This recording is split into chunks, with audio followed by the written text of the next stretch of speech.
The Mercedes plunged through the guardrail like a meteor falling from heaven, its headlights carving twin arcs through the storm before disappearing into the Black River below.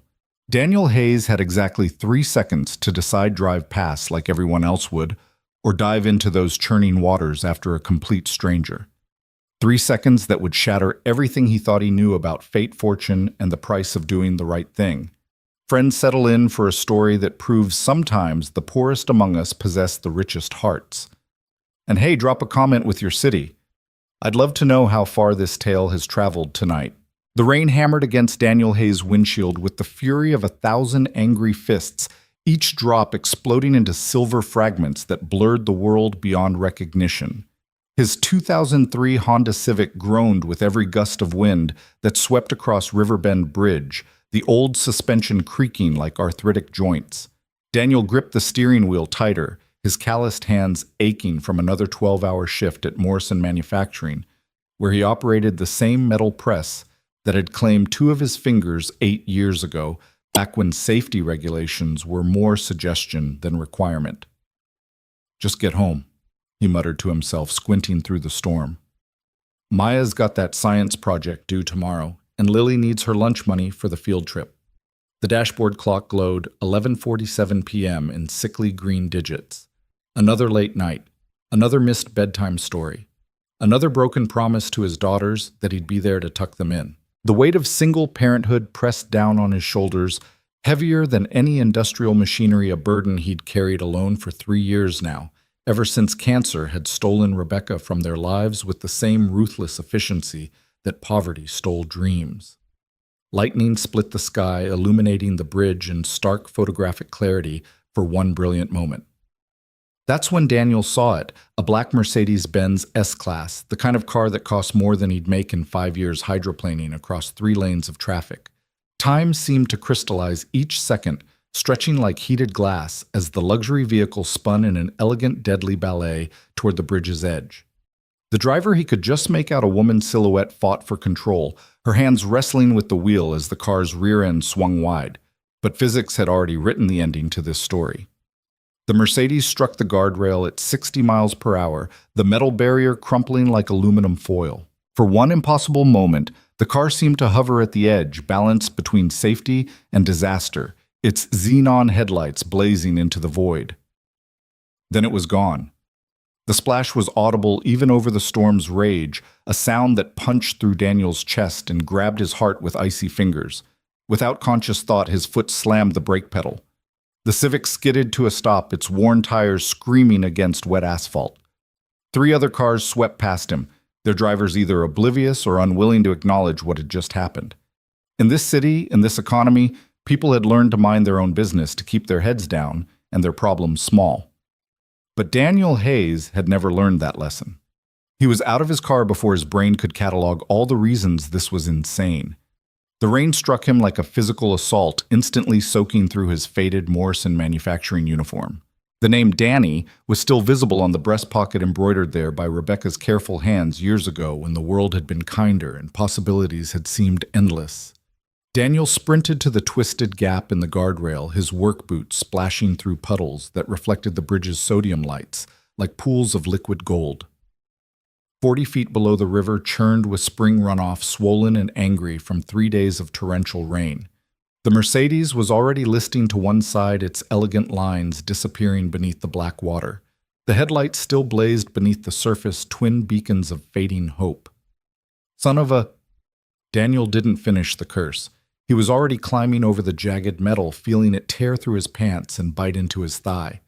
The pain was distant, unimportant. All that mattered was the rapidly shrinking pocket of air inside that sinking tomb of German engineering.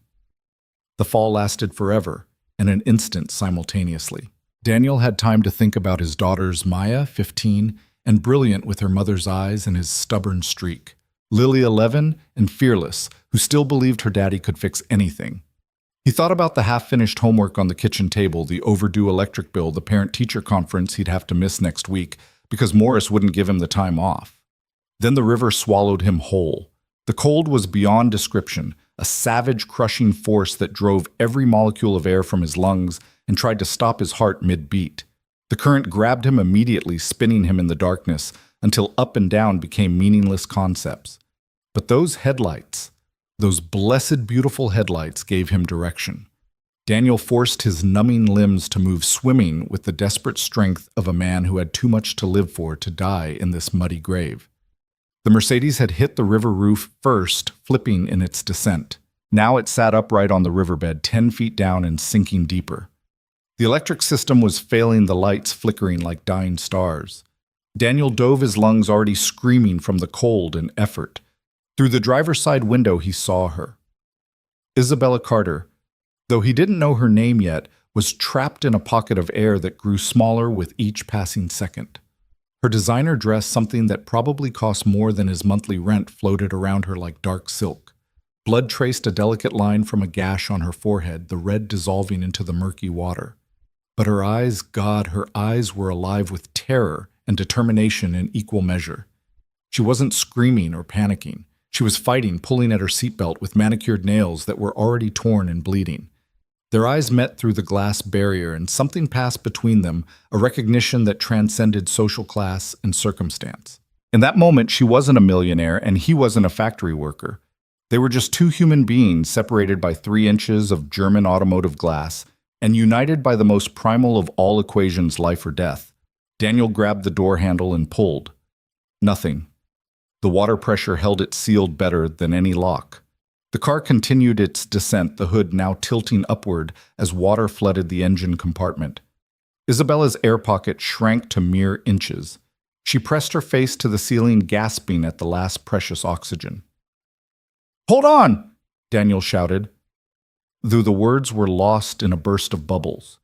He swam to the surface, his lungs feeling like they might explode. One desperate breath, then down again. This time he had a plan, or at least the ghost of one. His steel-toed boot, the same one that had protected his feet through countless factory shifts, became a battering ram. Daniel planted himself against the car's frame and drove his heel into the passenger window. Once, twice. The safety glass was designed to resist impact, to protect occupants from flying debris. It wasn't designed to withstand the desperate fury of a father who understood what it meant to fight for someone else's life. On the third strike, the glass exploded inward in a shower of cubic fragments that glittered in the dying headlights like diamonds. Water rushed into the cabin with violent force, and Isabella was thrown against her seatbelt. Daniel pulled himself through the window, feeling the glass fragments tear at his arms and chest. The pain was nothing. Pain was for later. Pain was for the living. Inside the flooded cabin, he found Isabella unconscious, her body limp against the restraints. The seatbelt release wouldn't budge, the mechanism jammed from the impact. Daniel's knife, the folding buck that Rebecca had given him for their 5th anniversary, was in his hand without conscious thought. The blade, kept sharp enough to slice paper, parted the seatbelt like it was made of cobwebs. Isabella's body drifted free, and Daniel caught her, pulling her against his chest. She was so light, or maybe adrenaline made everything light. He kicked off from the driver's seat, propelling them both through the shattered window. His lungs were on fire now, every cell in his body screaming for oxygen. Black spots danced at the edges of his vision as he swam upward, Isabella's dead weight threatening to drag them both into the abyss. They broke the surface together, Daniel gasping air, like a drowning man reborn. Isabella remained limp in his arms, her face pale as porcelain in the intermittent lightning. The current had carried them 50 yards downstream from the bridge. Daniel could hear sirens now. Someone had finally called 911. But they were still in the middle of the river, and Isabella wasn't breathing. "No, no, no," Daniel panted, trying to keep them both afloat while tilting her head back. "You don't get to die on me. Not after all that." He managed to get them to a concrete pylon, part of the old railway bridge that ran parallel to the road. There was a maintenance ledge there, barely 2 feet wide and slick with algae, but it was enough. Daniel hauled Isabella onto it, his muscles trembling from exhaustion and cold. Her lips were blue, her chest still. "Come on." He started chest compressions, pumping with the rhythm Rebecca's oncology nurse had taught him, the same rhythm he'd used trying to bring his wife back that final morning before the ambulance arrived. 1 and 2 and 3 and 4? Nothing. "Breathe, damn it." He pinched her nose, sealed his mouth over hers, and forced air into her lungs. Her lips were cold as winter frost. More compressions. More breath. The sirens were closer now, but not close enough. Never close enough when death was measured in seconds. On the third cycle, Isabella convulsed. River water erupted from her lungs in a violent fountain, and she rolled onto her side, coughing and retching. Daniel supported her, keeping her from sliding back into the river, his relief so profound it made him dizzy. "That's it," he murmured, rubbing her back as she expelled what seemed like half the river. "Get it all out. You're okay. You're alive." Isabella's eyes fluttered open, unfocused and confused. They were green. He noticed the color of spring leaves with flecks of gold that caught the emergency lights now painting the bridge above them. She tried to speak, but only managed more coughing. "Don't talk," Daniel said. "Help's coming. Just breathe." She looked at him, then really looked at him, and her hand found his. Her grip was weak but insistent. "You," she managed between gasps. "You saved—" "Shh. Save your strength." But Isabella Carter, even half-drowned and hypothermic, was not a woman accustomed to being told what to do. "Thank you," she forced out each word a victory against her abused lungs. The rescue boat reached them 5 minutes later, though it felt like hours. Paramedics wrapped them both in thermal blankets and started IVs asking rapid-fire questions that Daniel could barely process. His body was beginning to register the damage, now the gashes from the guardrail and window, the hypothermia setting in, the complete exhaustion that made his bones feel like they were made of lead. "Sir, we need to get you to the hospital," one of the paramedics said, a young woman with kind eyes and gentle hands. "You're bleeding pretty badly and your core temperature is dangerously low." "My daughters," Daniel mumbled through chattering teeth. "Someone needs to. They're home alone." "We'll have someone contact them, sir. What's your name, Wopwa?" Daniel Hayes." On the other stretcher, Isabella was more alert now, an oxygen mask over her face, but her eyes tracking everything. When she heard his name, she turned her head, fighting against the cervical collar they'd placed as a precaution. "Daniel Hayes." She repeated, her voice muffled by the mask, but clear enough. I need to know." "Ma'am, please don't move," her paramedic said. "You could have spinal injuries." Isabella ignored him, her green eyes locked on Daniel's brown ones. "Your information, please. I owe you everything." Daniel wanted to tell her she owed him nothing, that anyone would have done the same. But that was a lie, wasn't it? 3 other cars had driven past, in a world where everyone was struggling to keep their own head above water. Metaphorically speaking, he'd been the only one willing to dive into literal drowning waters for a stranger. "Morrison Manufacturing," he said as they loaded him into the ambulance. "I work the night shift." Isabella nodded once, a gesture that somehow contained a promise, then let the paramedics minister to her. As the ambulance doors closed, Daniel caught a glimpse of the river through the rain-streaked windows. The Mercedes headlights had finally died, leaving nothing but darkness where tragedy had almost claimed another victim. The ride to Riverside General was a blur of medical terminology and vital signs. Daniel's mind kept drifting to his daughters. Mrs. Chen from next door was watching them, but she'd be worried by now. He should have been home an hour ago. The paramedic, her name tag said Jennifer, kept him talking, probably to keep him from sliding into shock. "You did something incredible tonight," she said, adjusting his IV drip. "That woman would be dead if not for you." "Just did what anyone would do," Daniel mumbled, though they both knew that wasn't true. "Most people would have called 911 and watched from the bridge. You risked your life for a complete stranger." Daniel thought about Rebecca, about how she'd faced her cancer with such grace and courage, about how she'd made him promise to keep being the man she'd fallen in love with, the one who did the right thing even when it was hard, especially when it was hard.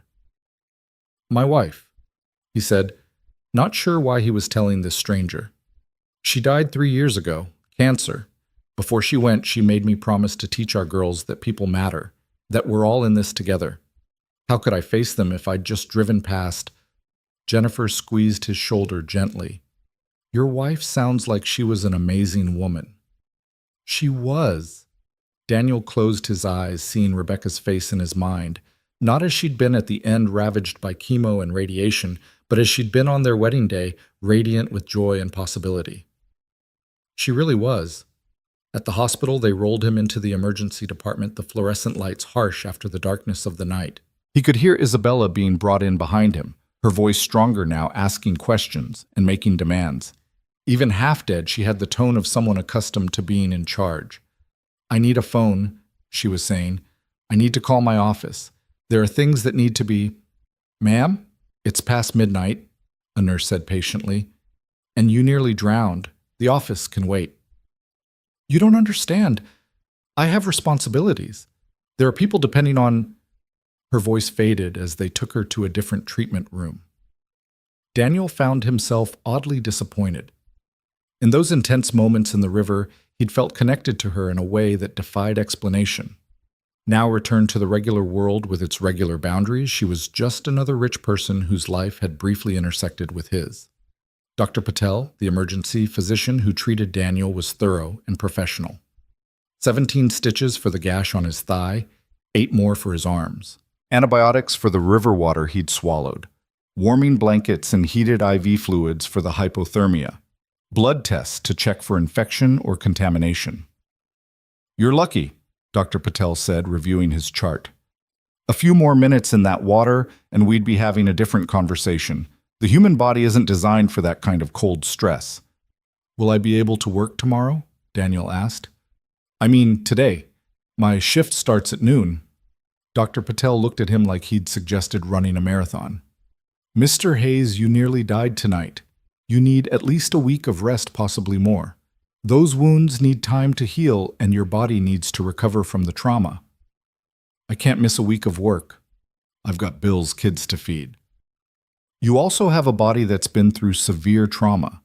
If you don't let it heal, you could end up with complications that keep you out of work even longer." Daniel wanted to argue, but he knew the doctor was right. He also knew that Morrison Manufacturing had a strict attendance policy.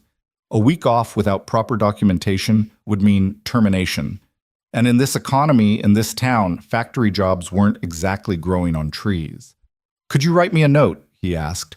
"Something official that explains why I can't work." "Of course, I'll make sure it's thoroughly documented. You saved someone's life tonight, Mr. Hayes. Any employer worth their salt should understand that." Daniel didn't bother explaining that Mr. Morrison's salt came from the tears of his workers. The man had once fired a woman for missing 3 days when her son was in the ICU. Compassion wasn't part of the Morrison Manufacturing business model. A knock on the door interrupted his dark thoughts. A woman entered, not a nurse or doctor, but someone in an expensive suit that had somehow remained immaculate despite the late hour. She was in her 50s, with silver hair pulled back in a bun and sharp eyes that missed nothing. "Mr. Hayes? My name is Margaret Stern. I'm Ms. Carter's chief of staff." "Ms. Carter." "Isabella Carter, the woman you pulled from the river. She's asked me to check on you and ensure you're receiving the best possible care." Daniel struggled to sit up straighter, wincing as the movement pulled at his stitches. "I'm fine.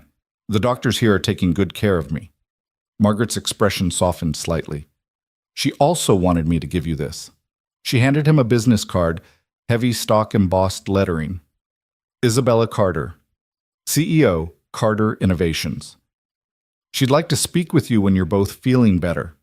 And she asked me to ensure your family is taken care of tonight. Is there anyone who needs to be notified about your condition?" "My daughters, they're with the neighbor, but if you give me the address, I'll have someone check on them immediately. We can arrange for extended childcare if needed or transportation to visit you here." Daniel stared at the card, running his thumb over the raised letters. Carter Innovations. Even he had heard of them. They were the biggest tech company in the state, pioneering medical devices that were revolutionizing healthcare, the kind of company that factory workers like him only saw in newspaper headlines about billion-dollar valuations. "That's very kind, but we're managing fine." He said, his pride rising like a defensive wall. Margaret studied him for a moment, then nodded. "I understand, but please keep the card. Ms. Carter takes her debt seriously, and she considers what you did tonight to be a debt that can never fully be repaid. Whatever you need, whenever you need it, you call that number." After she left, Daniel held the card up to the harsh hospital light. Such a small thing, but it felt heavy with possibility. Or maybe that was just the exhaustion talking. His eyes were getting heavy, the adrenaline finally fading and leaving only bone-deep weariness in its wake. He must have dozed off because the next thing he knew, sunlight was streaming through the window and two familiar faces were peering at him with barely contained panic. "Dad!" Maya's voice cracked with relief as she threw herself against his chest, forgetting about his injuries until he winced. "Oh God, I'm sorry. Are you okay?" "Mrs. Chen saw the news and she said you were in an accident and—" "I'm fine, sweetheart," Daniel said, wrapping his less injured arm around her. "Just a little banged up." Lily hung back her 11-year-old face, trying to be brave, but her eyes brimming with tears. "The news said you saved someone. They said you jumped off the bridge." "I didn't jump off the bridge," Daniel clarified, pulling her into the hug with his other arm, ignoring the protest from his stitches. "I climbed down to help someone whose car went into the river." "Like a superhero," Lily whispered, and for a moment Daniel saw himself reflected in his daughter's eyes, not as the exhausted single father who could barely make ends meet, but as someone capable of extraordinary things. "More like a regular person who couldn't drive past someone in trouble," he said, kissing the top of her head. Her hair smelled like the strawberry shampoo Rebecca used to buy, the expensive kind he still splurged on, because it kept her mother's memory alive in small ways. Maya pulled back her 15-year-old pragmatism, asserting itself. "Dad, Mr. Morrison called the house. He said if you're not at work today, you're fired." The words hit Daniel like cold water. He'd expected it, but hearing it confirmed still stung. 8 years at that factory, 8 years of perfect attendance until tonight, and Morrison couldn't even wait until business hours to terminate him. "It's okay," he lied. "We'll figure something out." "How?" Maya demanded, her mother's fire flashing in her eyes. "The rent's due next week. The electric company already sent a final notice. And Lily needs new shoes for gym class because her old ones literally have holes in them." "Maya," Daniel said gently. "Not in front of—" "I'm not a baby," Lily interrupted. "I know we're poor. Everyone at school knows we're poor. That's why I didn't tell you about the field trip to the Science Museum. It's $50, and I knew we didn't have it." Daniel's heart broke a little more, a feat he wouldn't have thought possible. His daughters shouldn't have to worry about money. They should be thinking about boys and homework and what videos to watch on YouTube, not whether their father could afford to keep the lights on. "Listen to me, both of you," he said, pulling them close again. "Being poor isn't something to be ashamed of.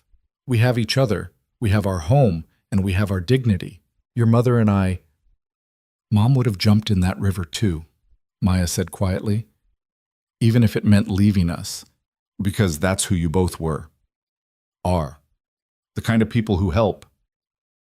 Daniel had to close his eyes against the sudden burn of tears. "Yeah," he managed. "She would have." They stayed like that for a while, the three of them holding each other in the sterile hospital room while the world outside continued its relentless spin.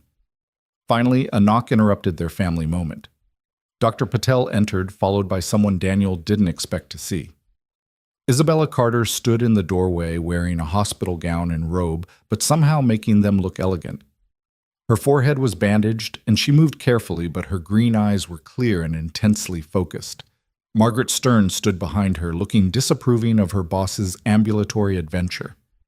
"Miss Carter, you should be in bed," Dr. Patel said, his tone suggesting this wasn't the first time he'd made this recommendation.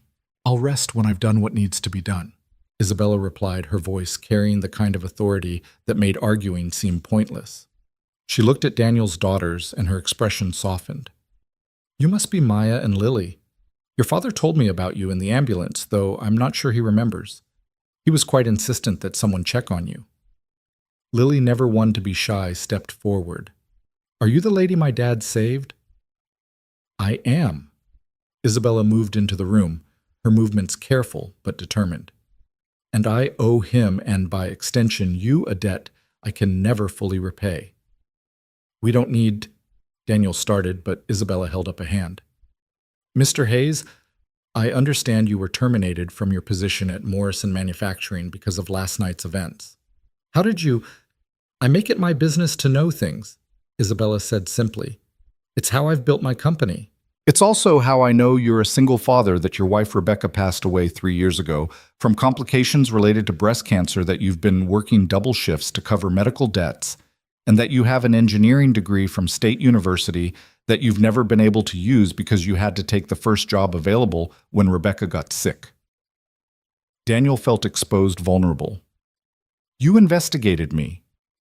I investigated the man who risked everything to save a stranger, Isabella corrected. And I found someone remarkable, someone who deserves better than being discarded by a small-minded factory owner who can't recognize heroism when it literally makes the morning news. She turned to Maya and Lily. Your father didn't just save my life last night. He gave me something I'd lost faith that there are still people in this world who do the right thing without calculating the cost. That's rarer than you might think, especially in my world. Ms. Carter. Daniel said, his voice tight. We appreciate your gratitude, but I'm offering you a job, Isabella interrupted. At Carter Innovations, we're developing a new medical device, something that could revolutionize emergency trauma care. I need someone on my team who understands what it means to make split-second decisions when lives are on the stake. Someone with engineering training and real-world experience. The room went silent. Even Lily, who usually had something to say about everything, seemed stunned. Daniel's mind struggled to process what he was hearing. A job at Carter Innovations. That was like offering a minor league baseball player a starting position with the Yankees. I'm not qualified, he said automatically. My degree is 8 years old. I haven't kept up with the technology. You pulled me from a sinking car in a freezing river at night, Isabella said. That tells me everything I need to know about your qualifications. The rest can be learned. What can't be taught is character, and you've already proven you have that in abundance. Maya grabbed Daniel's hand. Dad, you have to take it. It's not that simple, honey. There are considerations. The starting salary is $90,000 a year, Isabella said as casually as if discussing the weather. Full medical and dental benefits, flexible hours to accommodate your family responsibilities, and a signing bonus of $20,000 to help with any immediate financial pressures. Daniel couldn't breathe. $90,000. He made $32,000 at the factory, and that was with overtime. The signing bonus alone would clear their debts and leave enough for an emergency fund, something they hadn't had since Rebecca's illness drained their savings. Why? He asked, needing to understand. You could hire anyone. Why me? Isabella moved closer, and for a moment the CEO facade cracked, revealing something more vulnerable underneath. Because when I was drowning in that car, convinced I was about to die, you appeared like some kind of guardian angel. You didn't know who I was. For all you knew, I could have been anyone, a criminal, an addict, someone who'd made terrible choices. But you came anyway. She paused, seeming to gather herself. My father built Carter Innovations from nothing. He always said that a company is only as good as its people, and that the best people are those who understand that success isn't just about profit, it's about purpose. You have purpose, Mr. Hayes. I want that purpose working for my company. Can we come too? Lily asked suddenly. To the company I want to see where Dad would work. Isabella smiled, the expression transforming her face from corporate executive to something warmer, more human. Of course. In fact, Carter Innovations has an excellent internship program for high school students. She looked at Maya. If you're interested in science or technology, we'd be happy to have you apply when the time comes. Maya's eyes went wide. Really? Really? We believe in investing in the next generation. Your father saved my life, but you and your sister are his life. That makes you important to me as well. Daniel looked at his daughters, seeing the hope in their faces, hope that had been dimmed by 3 years of struggle and loss.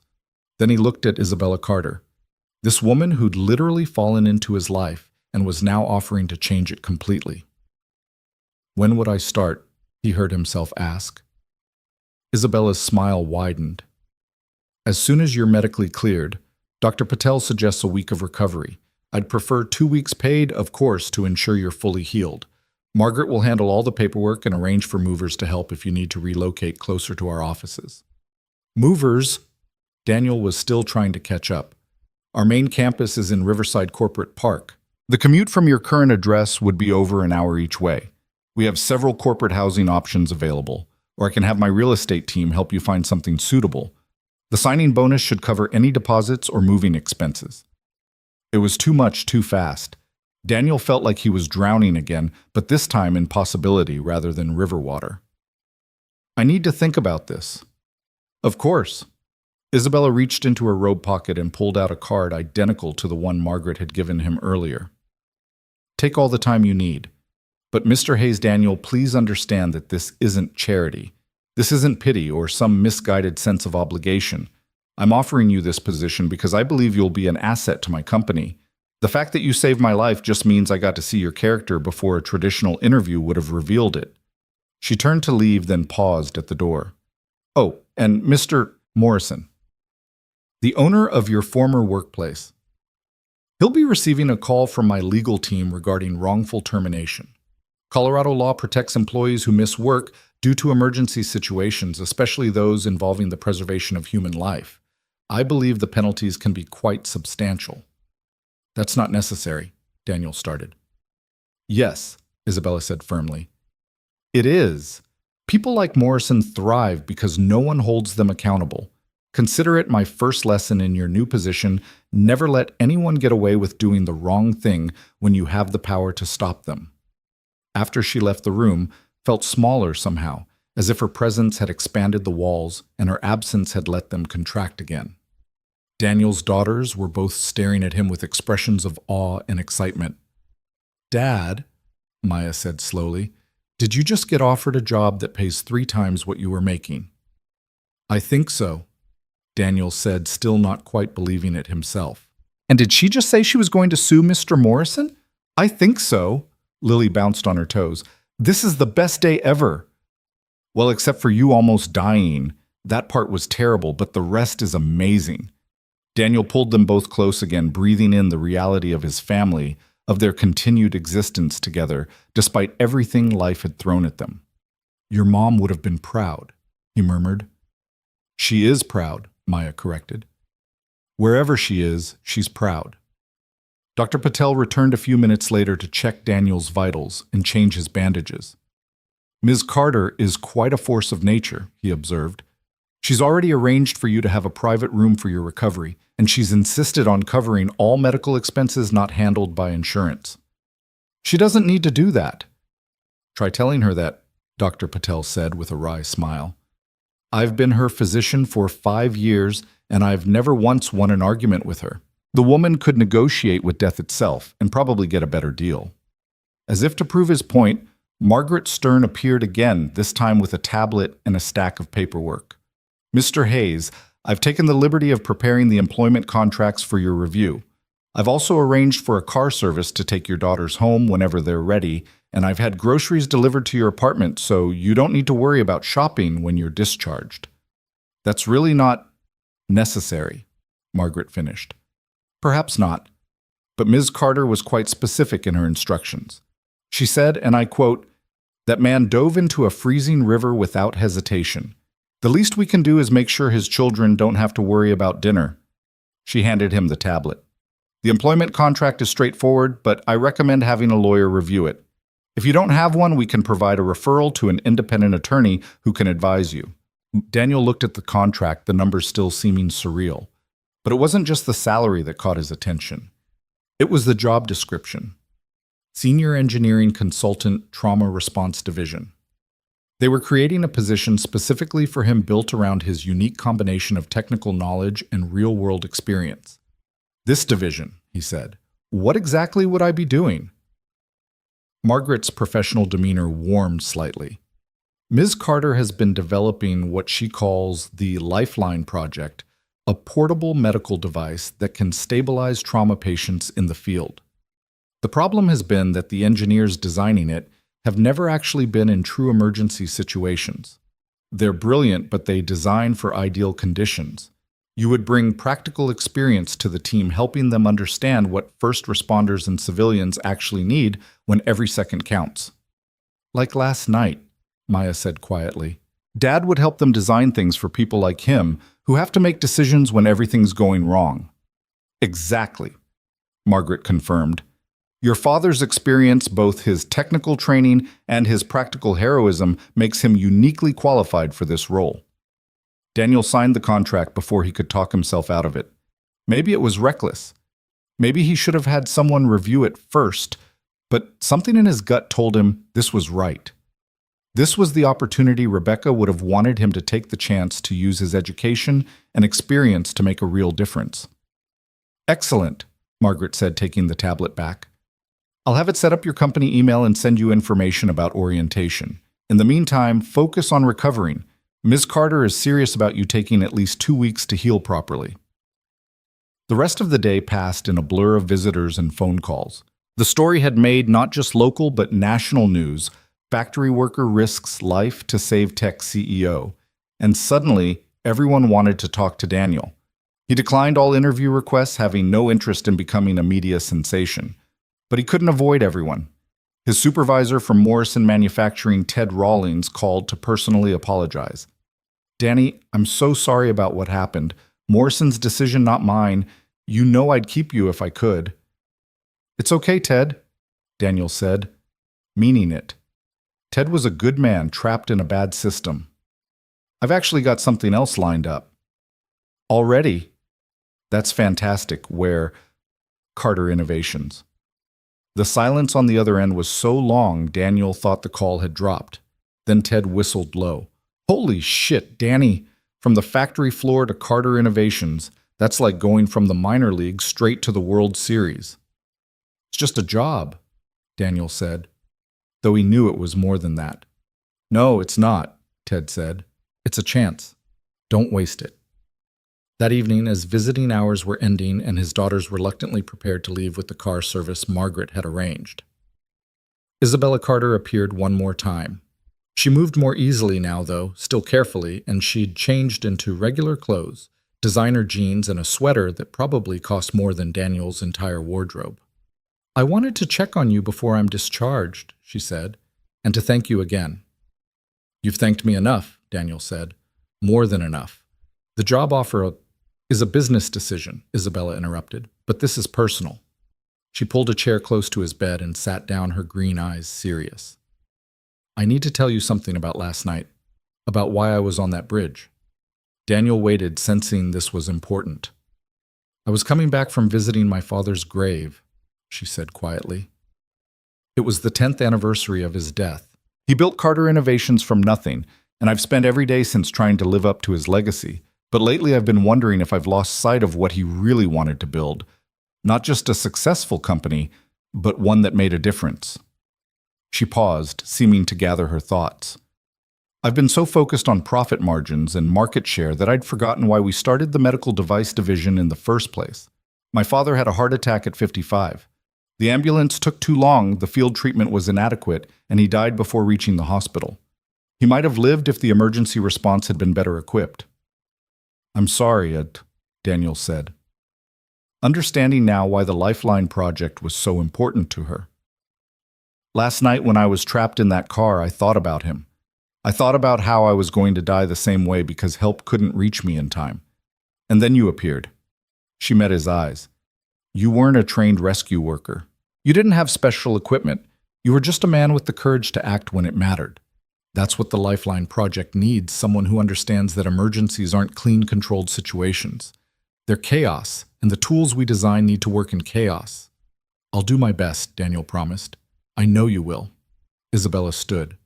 One more thing. My head of security pulled the footage from the bridge cameras. 3 cars passed before you stopped. 3 drivers who saw what happened and chose to keep driving. I've been successful in business because I can read people, and I've learned that the best predictor of future behavior is past behavior. You stopped when others didn't. That tells me everything about who you are.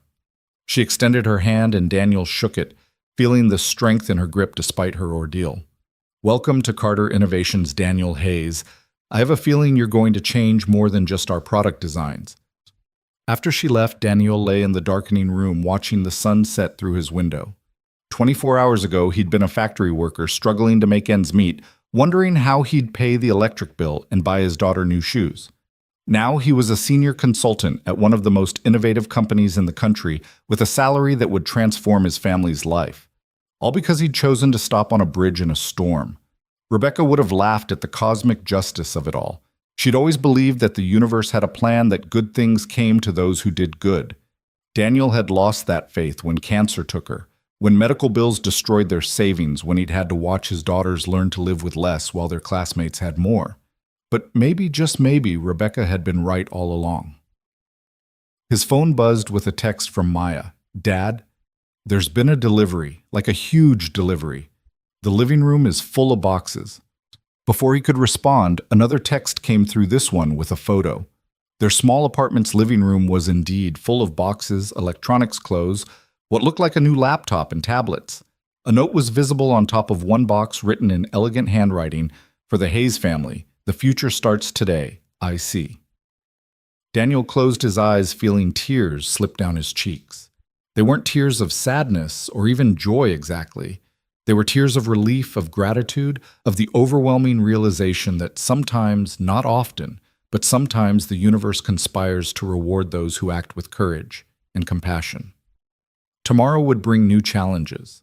He'd have to learn new systems, work with people who'd spent their careers in corporate environments, prove that he belonged in those gleaming offices despite his factory floor background. There would be those who'd whisper about nepotism, who'd assume he only got the job because he'd saved the CEO's life. Let them whisper. Daniel Hayes had spent 3 years holding his family together with determination and love. He'd survived the loss of his wife, the crushing weight of debt, the daily grind of a job that never paid enough. He'd jumped into a freezing river to save a stranger. After all that, how hard could a corporate job really be? The morning Daniel was scheduled to start at Carter Innovations, he stood before his bathroom mirror, adjusting the tie Maya had picked out for him.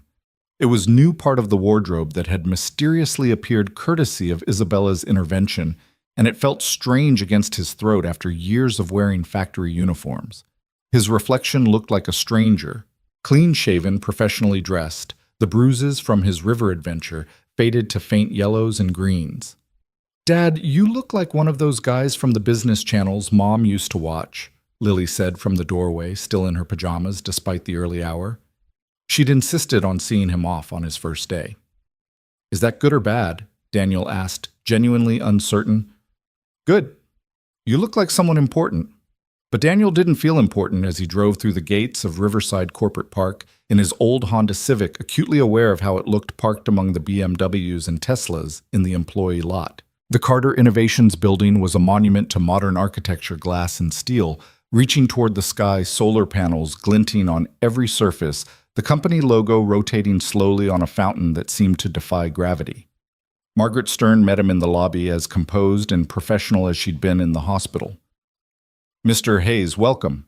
Ms. Carter asked me to personally handle your orientation."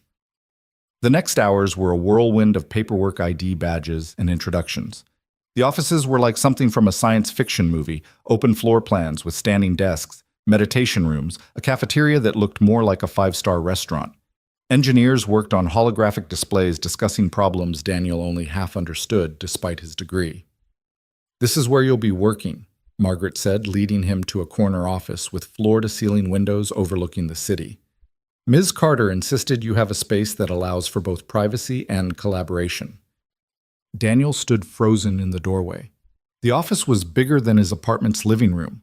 A top-of-the-line computer setup dominated one wall, while another held whiteboards and design screens. A leather couch occupied one corner, and there was even a small refrigerator. "This can't be right," he said. "I'm just a consultant. This looks like an executive office." "Senior consultant," Margaret corrected. "And Miss Carter was very specific about your placement. You'll be working directly with the Lifeline project team, but she wanted you to have autonomy and resources." A knock on the doorframe interrupted them. A young man stood there, maybe 25, with thick glasses and an eager expression. "Mr. Hayes, I'm Kevin Chen, lead programmer on Lifeline. I've been dying to meet you." "Please call me Daniel," he said, shaking Kevin's hand and noting the surprisingly firm grip. "The whole team's talking about you," Kevin said excitedly. "The guy who actually saved someone's life with his bare hands. Do you know how rare that is? We design life-saving equipment, but most of us have never even seen a real emergency." "That's about to change," a familiar voice said from behind them. Isabella Carter entered, looking every inch the CEO in a charcoal suit that emphasized her recovered vitality. The only sign of her ordeal was a thin scar on her forehead, barely visible under expertly applied makeup. Kevin gathered the team in conference room A. It's time Mr. Hayes saw what we're working on. 20 minutes later, Daniel found himself surrounded by some of the brightest minds he'd ever encountered. The conference table was littered with prototypes, tablets, and technical drawings. At the center sat something that looked like a high-tech briefcase crossed with a medical kit. This is the Lifeline Mark III, Isabella explained, opening the case to reveal an array of devices Daniel didn't recognize. It's designed to provide comprehensive trauma care in the field. Automated diagnostics, drug delivery, even surgical assistance via augmented reality. In theory, it could turn anyone into a paramedic. In theory, Kevin added with obvious frustration. In practice, it takes 12 minutes to deploy properly, requires a stable surface, and the AR system assumes perfect lighting conditions. Daniel studied the device, his mind already seeing the problems. "May I?" he asked, gesturing to the case. Isabella nodded, and Daniel lifted it. The weight was wrong, too heavy for someone to carry while running. He tried to open it with one hand, simulating holding a patient, and found it impossible. The latches required 2 hands and precise finger placement. "In the river," he said slowly. "I had maybe 30 seconds to make decisions. My hands were numb from the cold. I could barely see through the rain and darkness." He set the case down. "This is designed for a hospital, not a crisis." "That's exactly the problem," Isabella said. "We've spent 2 years and $40 million developing something that works perfectly in controlled conditions and fails completely in real ones." An older engineer, introduced as Dr. Robert Stein, bristled slightly. "The technology is sound. We just need to refine the deployment mechanism." "With respect, Dr. Stein," Daniel said carefully, aware he was the newcomer challenging established expertise. "The deployment mechanism is the technology. If people can't use it when they need it most, it doesn't matter how advanced the components are." "So what would you suggest?" Dr. Stein's tone carried a challenge. Daniel thought about those moments in the river, the desperate simplicity of survival. Start over. Not with the technology, but with the situation. Build for the worst-case scenario, someone alone injured themselves, maybe dealing with multiple casualties in impossible conditions. "That's a pretty radical approach," Kevin said, but his eyes were bright with interest. "Radical saves lives," Isabella interjected. "Conservative thinking would have left me at the bottom of that river." She looked around the table. "I'm giving this team 6 months to redesign Lifeline from the ground up, with Daniel having full veto power over any design element that doesn't work in crisis conditions." Dr. Stein's face flushed. "Ms. Carter, with all due respect, Mr. Hayes has been here less than a day. To give him veto power over 2 years of research. 2 years of research that produced an unusable product," Isabella said coolly. "Robert, you're brilliant. Your patents have saved thousands of lives. But you've never had to use them yourself while someone was dying in front of you. Daniel has. That experience is worth more than all the degrees in this room combined." The meeting continued for another hour, tension thick between the old guard and the new perspective Daniel represented. But gradually, as he shared more details about the rescue, the way his knife had been the most crucial tool, how holding Isabella's head above water while swimming had required techniques no one would think to program, the team began to understand. After the meeting, Isabella asked Daniel to walk with her. They strolled through the campus's carefully maintained gardens, a stark contrast to the industrial district where Morrison Manufacturing squatted like a gray toad. "Robert will come around," she said. "He's protective of his work, but he's not stupid. He knows Lifeline isn't ready." "I don't want to alienate your team," Daniel said. "They've forgotten more about medical technology than I'll ever know." "But you know something they don't, what it feels like when someone's life is literally in your hands." Isabella paused by a bench, turning to face him. "I need to tell you something. The night of the accident wasn't random. Someone wanted me dead." Daniel felt the world tilt slightly. "What?" "My brake lines were cut. Not obviously just enough to fail under stress, like taking a turn too fast in the rain. The police are investigating, but I have my own security team looking into it." "Why are you telling me this?"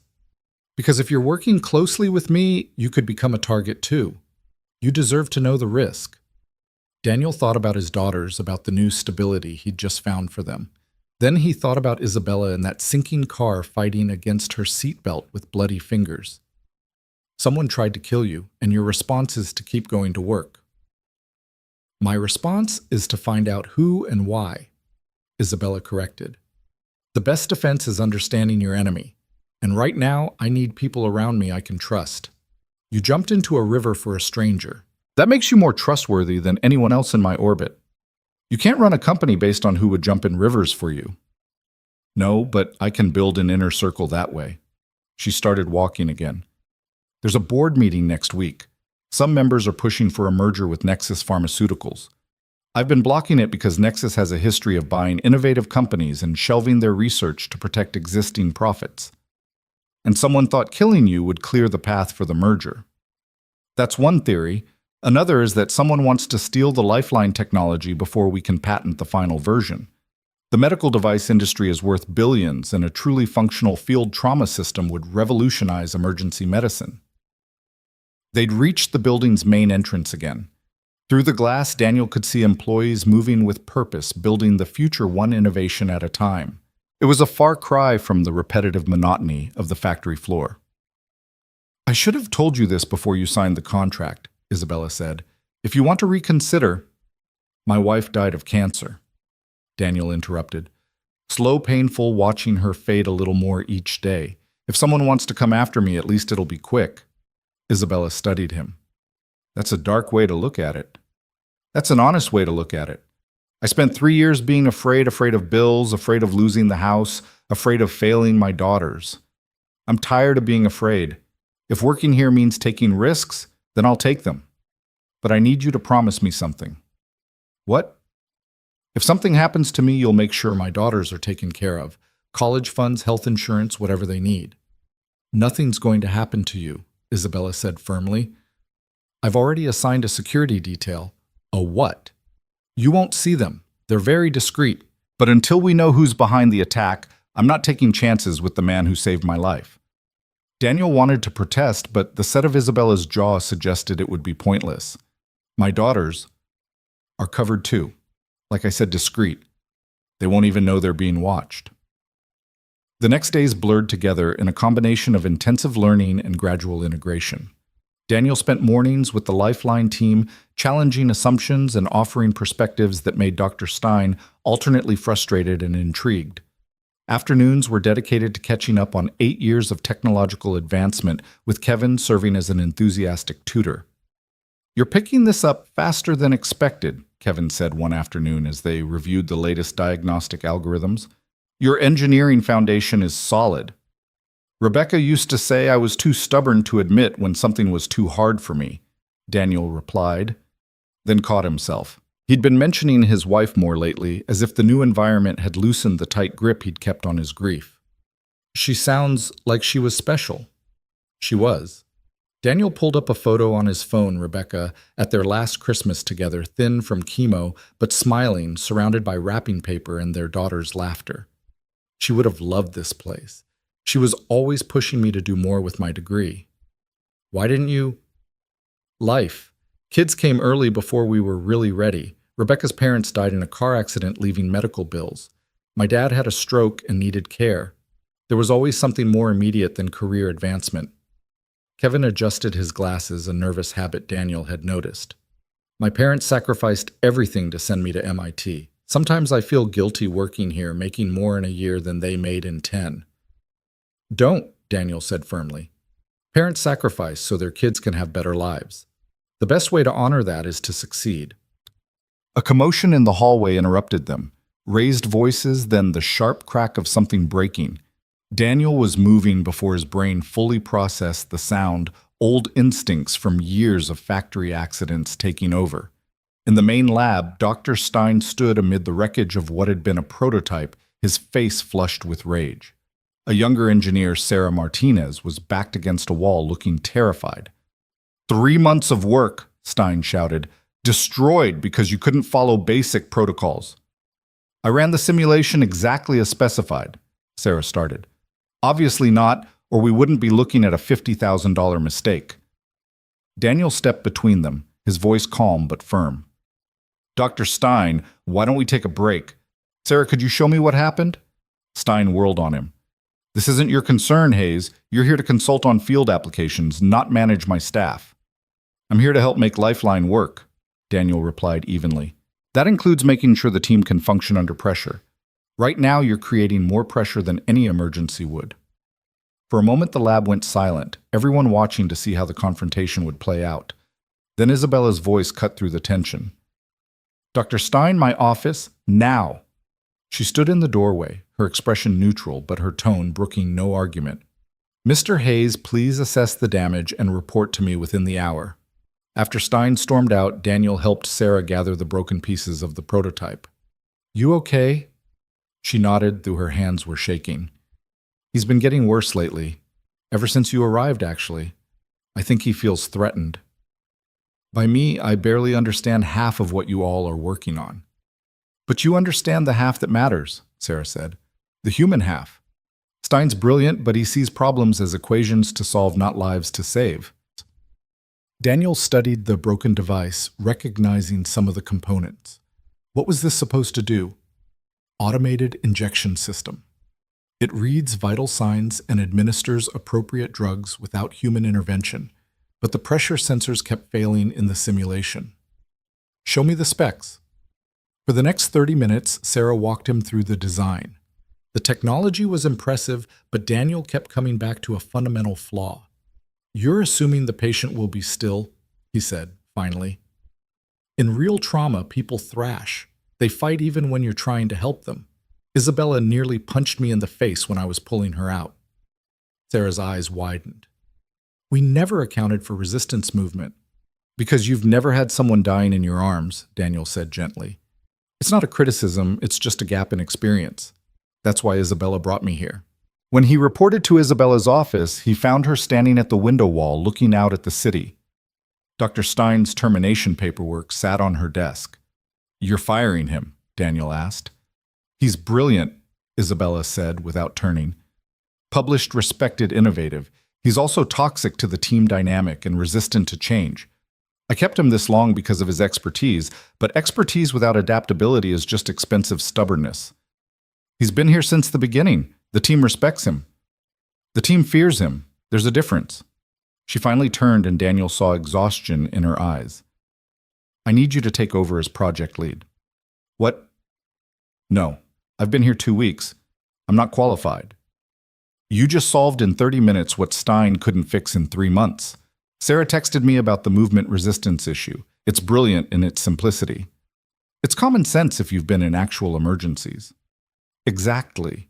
That's what Lifeline needs, common sense from someone who's been there. She moved to her desk, pulling up holographic displays of various prototypes. I'm restructuring the entire project. You'll lead the practical design team. Kevin will handle software integration. Sarah will manage biomedical components. Together you'll build something that actually works. Dr. Stein's supporters won't accept this. You could have a revolt. Then they can revolt elsewhere. I didn't build this company by committee, and I won't save lives that way either. She paused, studying him. There's something else. My security team found evidence of internal communication between Stein and Nexus Pharmaceuticals. Daniel felt the pieces clicking together. He was feeding them information. Possibly. Or he was positioning himself for a job after the merger he assumed would happen after my death. Isabella's voice was steady, but Daniel heard the betrayal underneath. I trusted him with my father's legacy, and he may have been part of the plot to kill me. You need to involve the police. I have. They're building a case, but they need more evidence. In the meantime, I need someone running Lifeline I can trust absolutely. Daniel thought about his daughters, about the risk he'd be taking. Then he thought about all the people who might die without the technology they were developing. Okay, but we do this my way. No more ivory tower development. We test everything in real conditions. We bring in paramedics, emergency room doctors, even military medics. We build for the worst day, not the best. Isabella smiled, the first genuine smile he'd seen from her since the hospital. That's exactly what I hoped you'd say. The transition wasn't smooth. 3 engineers quit when Daniel was announced as project lead, calling it insulting to be led by someone with no advanced degrees or publications. But for everyone who left, Isabella found hungry young talents eager to work on something revolutionary.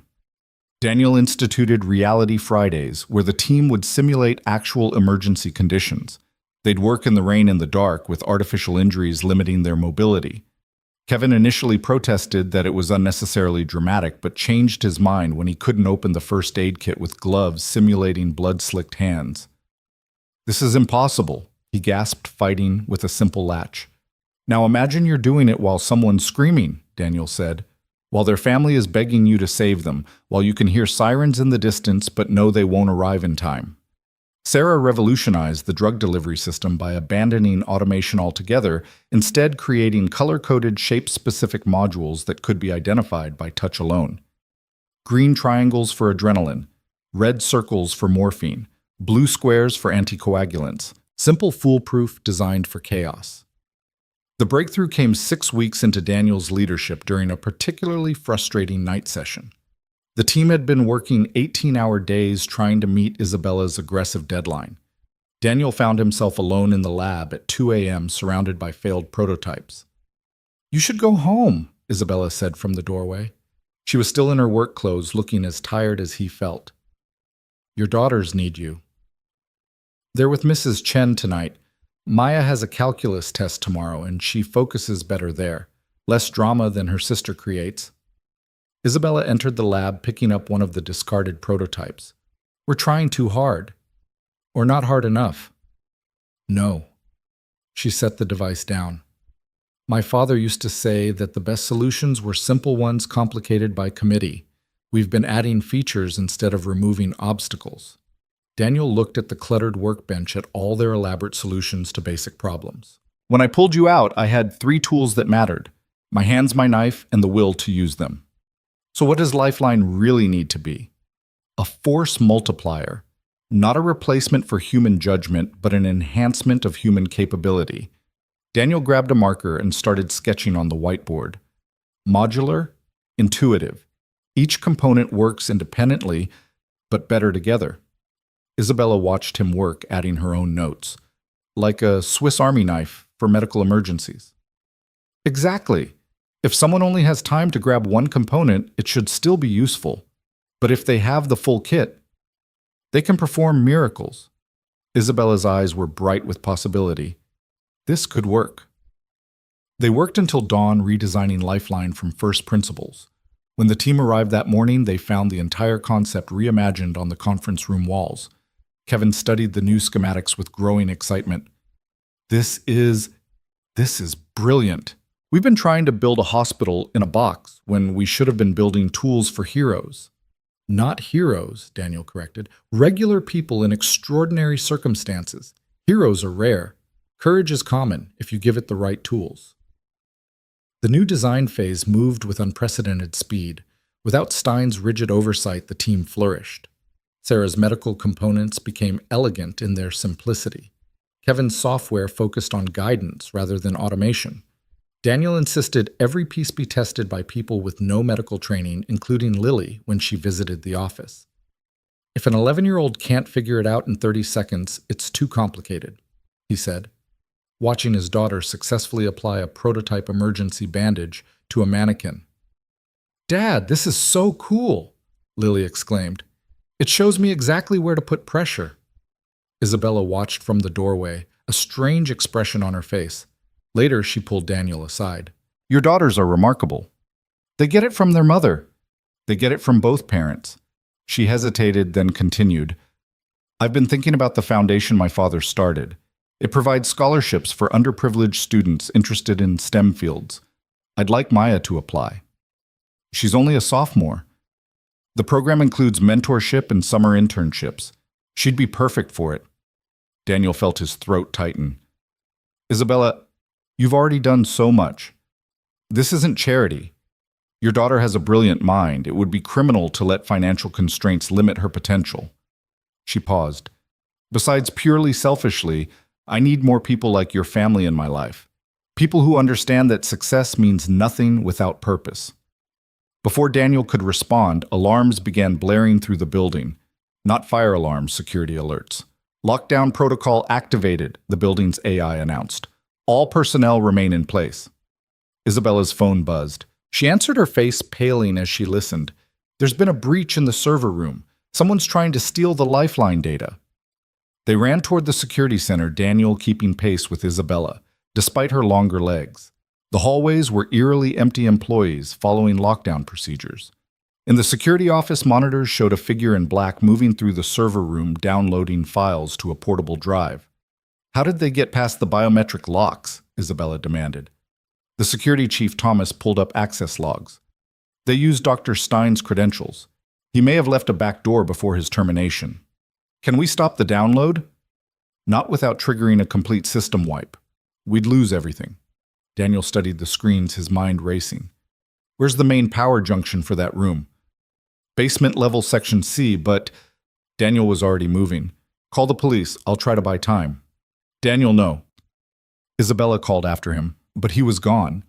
The basement was a maze of pipes and electrical conduits lit by emergency lighting that cast everything in harsh shadows. Daniel found the junction box, his factory training finally useful. He could cut power to the server room, but it would also trigger the emergency protocols, sealing the intruder inside. A sound behind him made him freeze, and footsteps moving carefully through the darkness.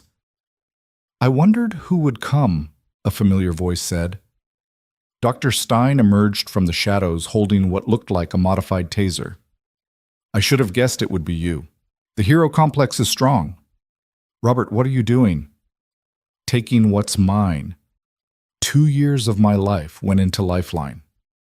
Isabella wants to give it away, make it affordable for everyone. Do you know how much money we're losing? We're talking about saving lives. We're talking about billions of dollars. Stein's composure cracked. Nexus offered me 8 figures for the complete designs, enough to fund my own research for decades. So you tried to kill Isabella. That wasn't supposed to happen. She was just supposed to be delayed, miss the board meeting where the merger vote was scheduled. But she had to take that curve too fast, had to go over the bridge instead of into the barrier. He raised the taser. And you had to play hero. Daniel's hand found the knife in his pocket. Rebecca's gift, the one that had saved Isabella's life. You don't want to do this, Robert. No, but I will. The intruder upstairs is a professional. By the time they investigate, the trail will lead to industrial espionage from China. You'll be collateral damage, killed trying to stop them. Stein fired the taser, but Daniel was already moving, factory reflexes and riverborn instincts combining. The probe struck the electrical panel behind him, sending sparks cascading through the basement. In the strobing light, Daniel closed the distance, his shoulder catching Stein in the midsection. They went down hard, rolling across the concrete floor.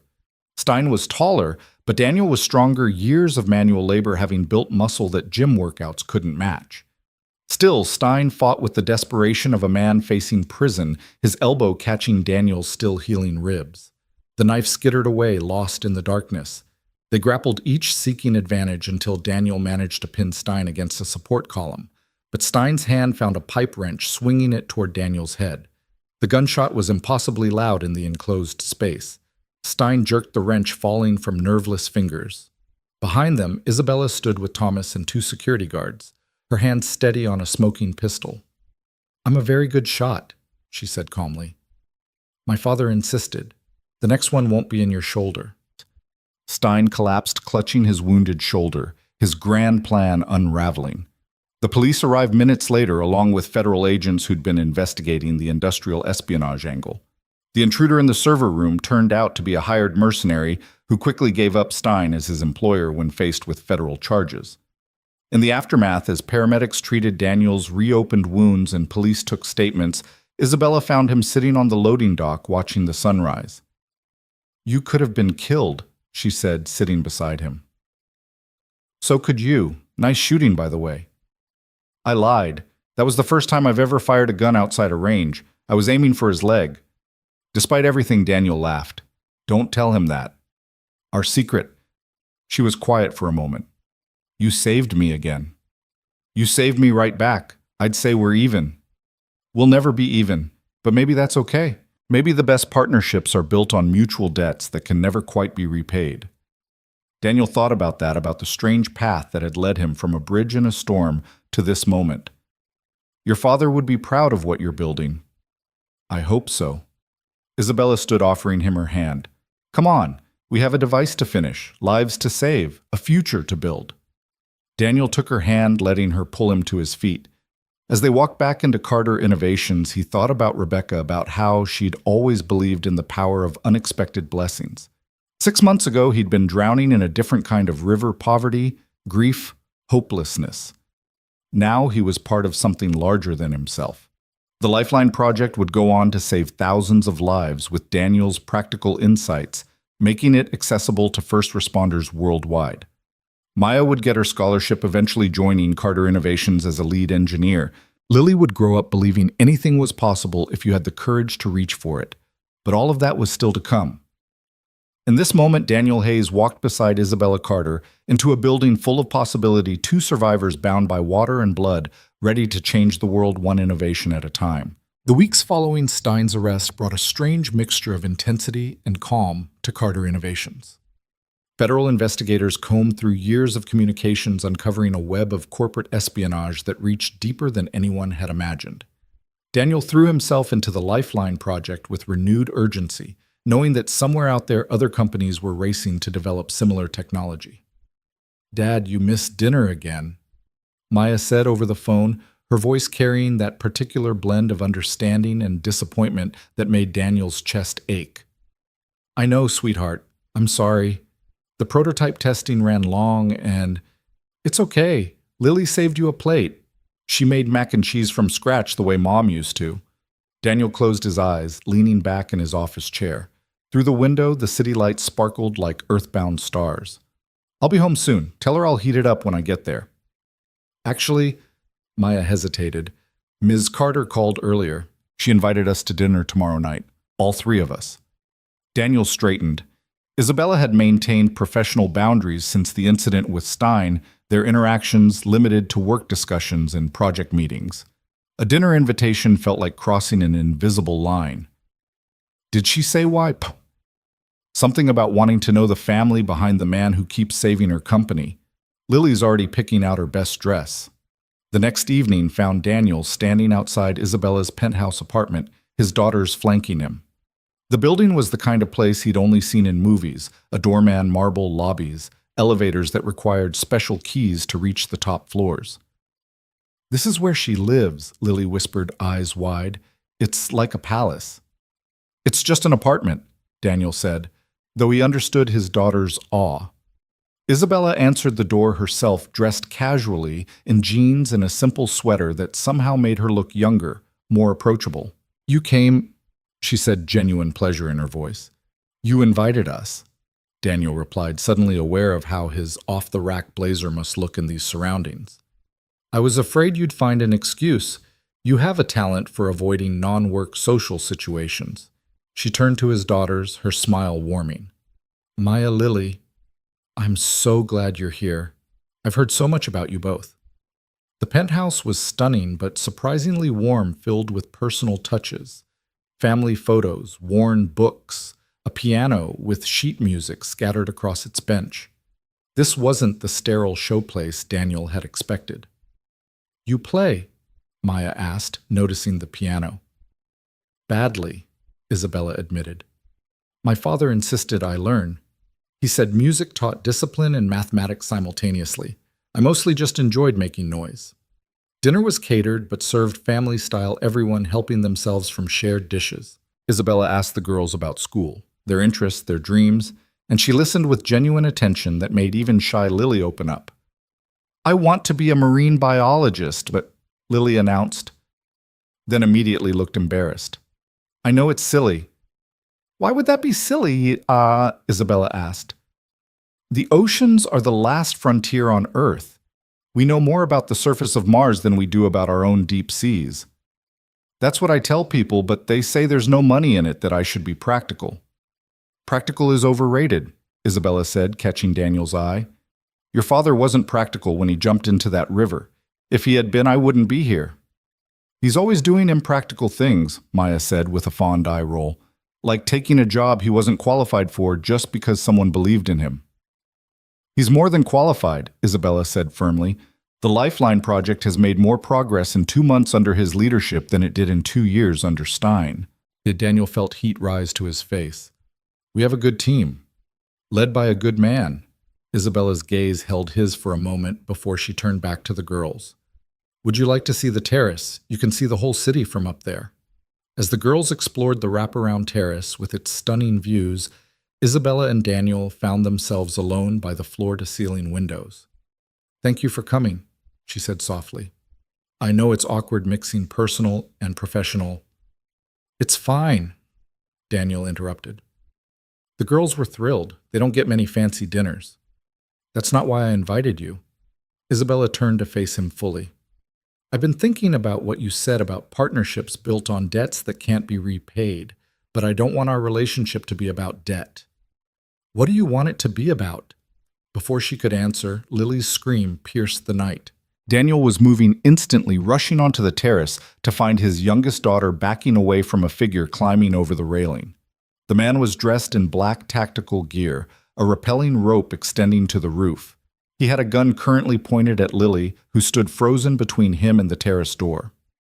Nobody move, the intruder said, his accent vaguely Eastern European. I'm here for the Carter woman. The rest of you can leave once I have what I came for. Daniel's mind calculated distances and angles, his body coiled to spring, but the gun was too close to Lily. One wrong move and his daughter would pay the price. I'm right here, Isabella said, stepping forward with remarkable calm. Let the child go and we can discuss what you want. What I want is the complete Lifeline schematics. The real ones, not the decoys you've been showing the board. Those files are encrypted and stored off-site. I'd need to go to the office. No. The man pulled out a tablet with one hand keeping the gun trained on Lily with the other. You can access them from here. Executive override protocols. I've done my homework. Maya had moved closer to her sister, trying to shield her without being obvious about it. Daniel felt pride and terror in equal measure. Fine, Isabella said, taking the tablet. But this is going to take a few minutes. The encryption is multi-layered. As Isabella worked, Daniel inched closer to his daughters. The intruder noticed swinging the gun toward him. I said, don't move. I'm just trying to comfort my children. They'll need more than comfort if you take another step. Isabella's fingers flew across the tablet screen, but Daniel caught something in her expression. She wasn't just accessing files. She was doing something else. There, she said, handing back the tablet. The files are downloading to your server. The man checked the screen, satisfied. Good. Now everyone moves to the corner. I'll leave the way I came, and if nobody follows, nobody gets hurt. They started moving, but as the intruder backed toward the railing, still covering them with the gun, Lily stumbled. It was a small thing, a child's clumsiness, but she fell toward the man. He reacted instinctively, moving the gun to avoid hitting her, and in that split second, Daniel launched himself forward. They hit the railing hard, the gun spinning away into the night. The intruder was trained skilled in close combat, but Daniel fought with a father's fury. They grappled against the barrier, 40 stories of empty air yawning below. The man got his arm around Daniel's throat, choking him. Daniel's vision started to dim, but then Maya was there, kicking at the attacker's knee with her soccer-trained legs. The man cursed, his grip loosening, and Daniel broke free. Isabella appeared with the gun, holding it steady. Let him go, or I'll shoot. The intruder laughed. You won't risk hitting him. Want to bet your life on that? Isabella's voice was ice cold. I've already killed one man to protect this family. You'd be number 2. Something in her tone must have convinced him. The intruder released Daniel, raising his hands. The files are already transmitted. Killing me won't stop what's coming. No, but it'll make me feel better, Isabella said. Then, to Daniel's surprise, she smiled. By the way, those weren't the Lifeline files you downloaded. They were something special I prepared for anyone who tried to steal from me. The intruder's eyes widened. He pulled out his phone, presumably to check with his handlers, and his face went pale. What did you do? I gave you exactly what you deserved, a virus that's currently destroying every system it touches. Your entire network is probably crashed by now. Oh, and it also transmitted your location and all your communications to the FBI. They should be here any minute. Sirens were indeed approaching, growing louder. The intruder looked at the railing, calculating whether he could reach his rope before Isabella shot him. Don't, Daniel warned, moving between the man and his escape route. It's over. The police arrived in force, followed by federal agents who seemed unsurprised by the situation. As they led the intruder away, one agent stayed behind to take statements. Ms. Carter, this is the third attempt on your intellectual property in 6 months, the agent said. Perhaps you should consider additional security measures. I'll take it under advisement, Isabella replied, her arm around Lily, who hadn't left her side since the incident. After the authorities left, Daniel found himself standing with Isabella on the now quiet terrace. His daughters were inside Maya calling Mrs. Chen to let her know they'd be late. You knew something like this might happen, Daniel said. It wasn't a question. I suspected. There's been chatter about Lifeline in certain circles. Other companies know we're close to breakthrough. She touched his face gently, examining a bruise forming on his jaw. I'm sorry. I never should have invited you here, put your family at risk. Stop. Daniel caught her hand, holding it. We're not going to do this. We're not going to let fear dictate how we live. Your daughters could have been hurt, but they weren't. And they got to see that sometimes standing up to bad people is necessary, even when it's scary. He squeezed her hand. Especially when it's scary. Isabella looked at their joined hands, then up at his face. Daniel, I need to tell you something. These past months working with you, seeing how you are with your daughters, the way you approach every problem with such integrity. Ms. Carter, Lily appeared in the doorway. Are you okay? Isabella smiled at the girl. I'm fine, sweetie. Are you? Lily nodded, then surprised everyone by hugging Isabella tightly. Thank you for protecting us. Your dad did the protecting, Isabella said, her voice thick with emotion. You both did, Lily said with the wisdom children sometimes possess. That's what families do. Later, as Daniel drove his daughters home, Maya asked, Dad, do you like Ms. Carter? She's my boss, Maya. That's not what I asked. Daniel glanced at his eldest daughter, seeing too much understanding in her eyes. It's complicated. Mom's been gone 3 years, Maya said gently. She wouldn't want you to be alone forever. I'm not alone. I have you and Lily. That's not the same and you know it. Maya was quiet for a moment. Ms. Carter looks at you the way Mom used to, like you're something special. Your mother was special. Isabella Ms. Carter. She's just grateful I saved her life. Dad, Lily piped up from the back seat.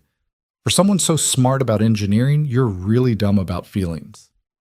The next morning, Daniel arrived at work to find his office filled with flowers. Not a bouquet, an entire garden's worth covering every surface.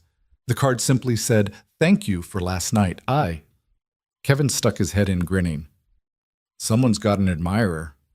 It's just a thank you, Daniel muttered, though he carefully moved the card to his wallet. Right, because everyone sends $5,000 worth of flowers to say thanks. The Lifeline project consumed the next weeks. They were close to a final prototype, something that could actually be manufactured and distributed. Daniel pushed the team harder than ever, knowing that other companies were racing to beat them to market. The breakthrough came at 3 a.m. on a Tuesday. Sarah had been working on the drug delivery system when she suddenly shouted, bringing everyone running. I've got it? She held up what looked like a pen. Single-use, preloaded, color-coded caps for different drugs. No measurement needed, no calculation required. Just match the color to the symptom guide and inject. Daniel tested it on a mannequin, the simplicity beautiful. This is it. This is what we've been looking for. We still need to integrate it with the diagnostic system, Kevin said, but he was smiling. Then let's integrate it, Isabella said from the doorway. None of them had heard her arrive. I want a working prototype by end of week. They worked straight through, catching catnaps on office couches, living on coffee and takeout. Daniel called his daughters twice a day, apologizing for his absence, but they understood. This was important. By Friday afternoon, they had it. The complete Lifeline system packed into a case the size of a large lunchbox, weighing less than 10 pounds. Every component was intuitive, durable, and effective. We need to test it, Daniel said. Real-world conditions. I've arranged something, Isabella said. The city's emergency services are running a disaster drill tomorrow. Mass casualty simulation. They've agreed to let us participate. The drill was chaos, controlled but realistic. A simulated building collapse with dozens of victims played by volunteers with fake injuries ranging from minor cuts to severe trauma. Daniel's team spread out, each carrying a lifeline kit. Daniel found himself treating a victim with simulated arterial bleeding. The old him, the factory worker, would have frozen. But the kit guided him through step by step. Pressure here, injection there, monitoring vitals through the simple display. Within minutes, the patient was stabilized. Across the field, he saw Lily Isabella had somehow arranged for his daughters to observe, watching with wide eyes, as Sarah used another kit to treat multiple victims simultaneously. The color-coding system allowed even untrained volunteers to help, following simple pictographic instructions. The fire chief, a grizzled veteran named Rodriguez, approached Daniel afterward. "That's the most effective civilian medical response I've ever seen. When can we get these?" "Soon," Isabella answered, appearing beside them. "We're going into production next month." "What about cost?" Rodriguez asked. "City budgets are tight." "We're implementing a tiered pricing system," Isabella explained. "Full price for private hospitals and wealthy districts, subsidized rates for public services, and donation programs for underserved areas." Rodriguez looked skeptical. "Your board approved that." "My board doesn't get a vote," Isabella said firmly. "This technology will save lives regardless of economic status." That evening, the team celebrated at a local bar. For the first time in months, they could relax, knowing they'd created something extraordinary. Daniel nursed a beer, watching his team laugh and joke, feeling a pride different from any factory accomplishment. "You did this," Isabella said, sliding onto the bar stool beside him. "You took a failed project and turned it into something revolutionary." "We did this," Daniel corrected. "All of us." "But you let us. You showed us what really mattered." She was quiet for a moment. "My father would have loved you. Based on what you've told me about him, I would have loved him too." Isabella turned to face him fully. "Daniel, that night at my apartment before we were interrupted." "Isabella," he started, but she pressed a finger to his lips. "Let me finish. I know this is complicated.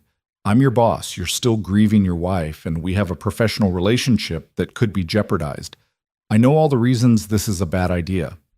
But when I was drowning in that car, when I thought I was going to die, my biggest regret wasn't about the company or the money or any of that. It was that I'd never let anyone really know me. I'd never taken the risk of being vulnerable with someone." Daniel set down his beer, giving her his full attention. "And now I know that life's too short and too uncertain to let fear make decisions for us." She took a breath. "I'm falling in love with you, Daniel Hayes. Not because you saved my life, but because of who you are. The way you think, the way you love your daughters, the way you see solutions where others see problems."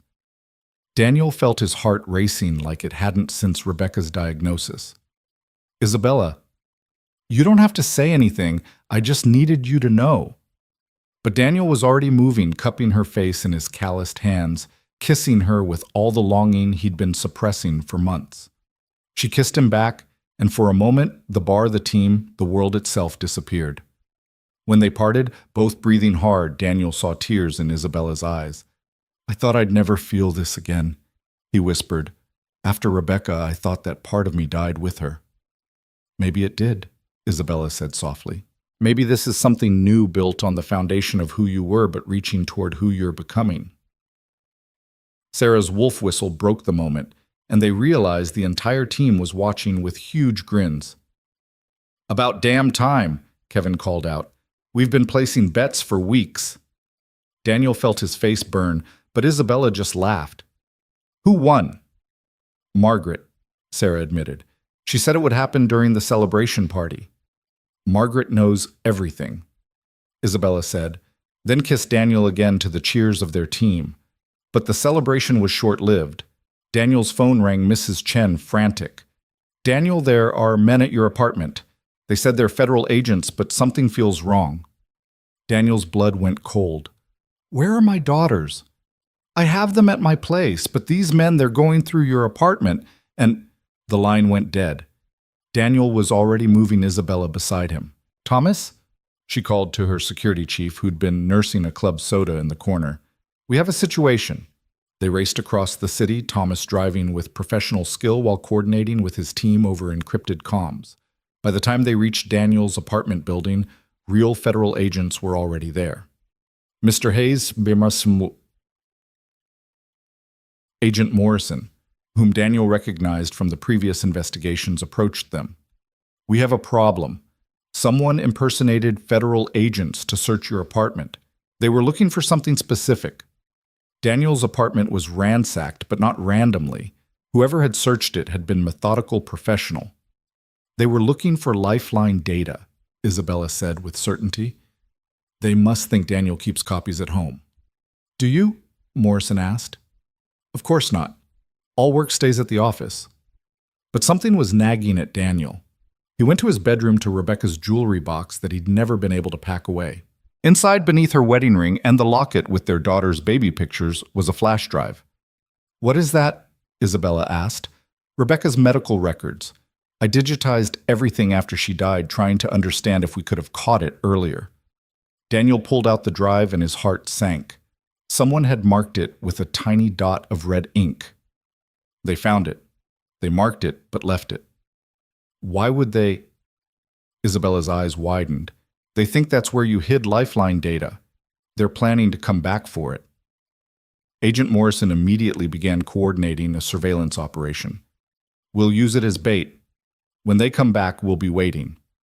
My daughters, Daniel said. They're not safe. We're moving them to a secure location, Morrison assured him. This ends tonight. The trap was set. Daniel and his daughters were relocated to a safe house while agents waited in and around the apartment. Isabella insisted on staying with them despite Morrison's protests. They're after my technology, she said firmly. I'm involved whether you like it or not. The safe house was a modest suburban home, unremarkable from the outside, but equipped with state-of-the-art security. Daniel's daughters were scared, but trying to be brave. Maya comforting Lily while pretending she wasn't terrified herself. This is like a movie, Lily said, trying to find excitement in the fear. Movies end in 2 hours, Maya replied. This is real life. Isabella sat with them telling stories about her father's early days building the company, how he'd started in a garage with nothing but ideas and determination. Daniel watched her with his daughters, saw how naturally she fit into their dynamic, and felt something in his chest that was equal parts joy and terror. His phone buzzed a message from Morrison. They took the bait. 3 men heavily armed. We're moving in. The next 20 minutes felt like hours. Daniel paced while Isabella kept the girls distracted with card games. Finally, Morrison called. We got them. Professional mercenaries hired through intermediaries. But Daniel, we found something else. They had detailed information about your family, your routines, your daughter's schools. This wasn't just about Lifeline. What do you mean? Someone wants leverage over Ms. Carter. They knew about your relationship, about how important you've become to her. You and your daughters were going to be kidnapped, used to force her to hand over the technology. Daniel felt sick. His involvement with Isabella had put his children in danger. We've traced the money, Morrison continued. It leads back to Marcus Bellamy, Ms. Carter's CFO. Isabella went rigid. Marcus? But he's been with the company for 15 years. He was my father's friend. Apparently, he's been planning this for a while. He's been shorting Carter Innovation stock while secretly buying shares in your competitors. If Lifeline fails or gets stolen, he makes millions. Where is he now? Isabella's voice was deadly calm. Unknown. He didn't show up for work today. We have a warrant, but...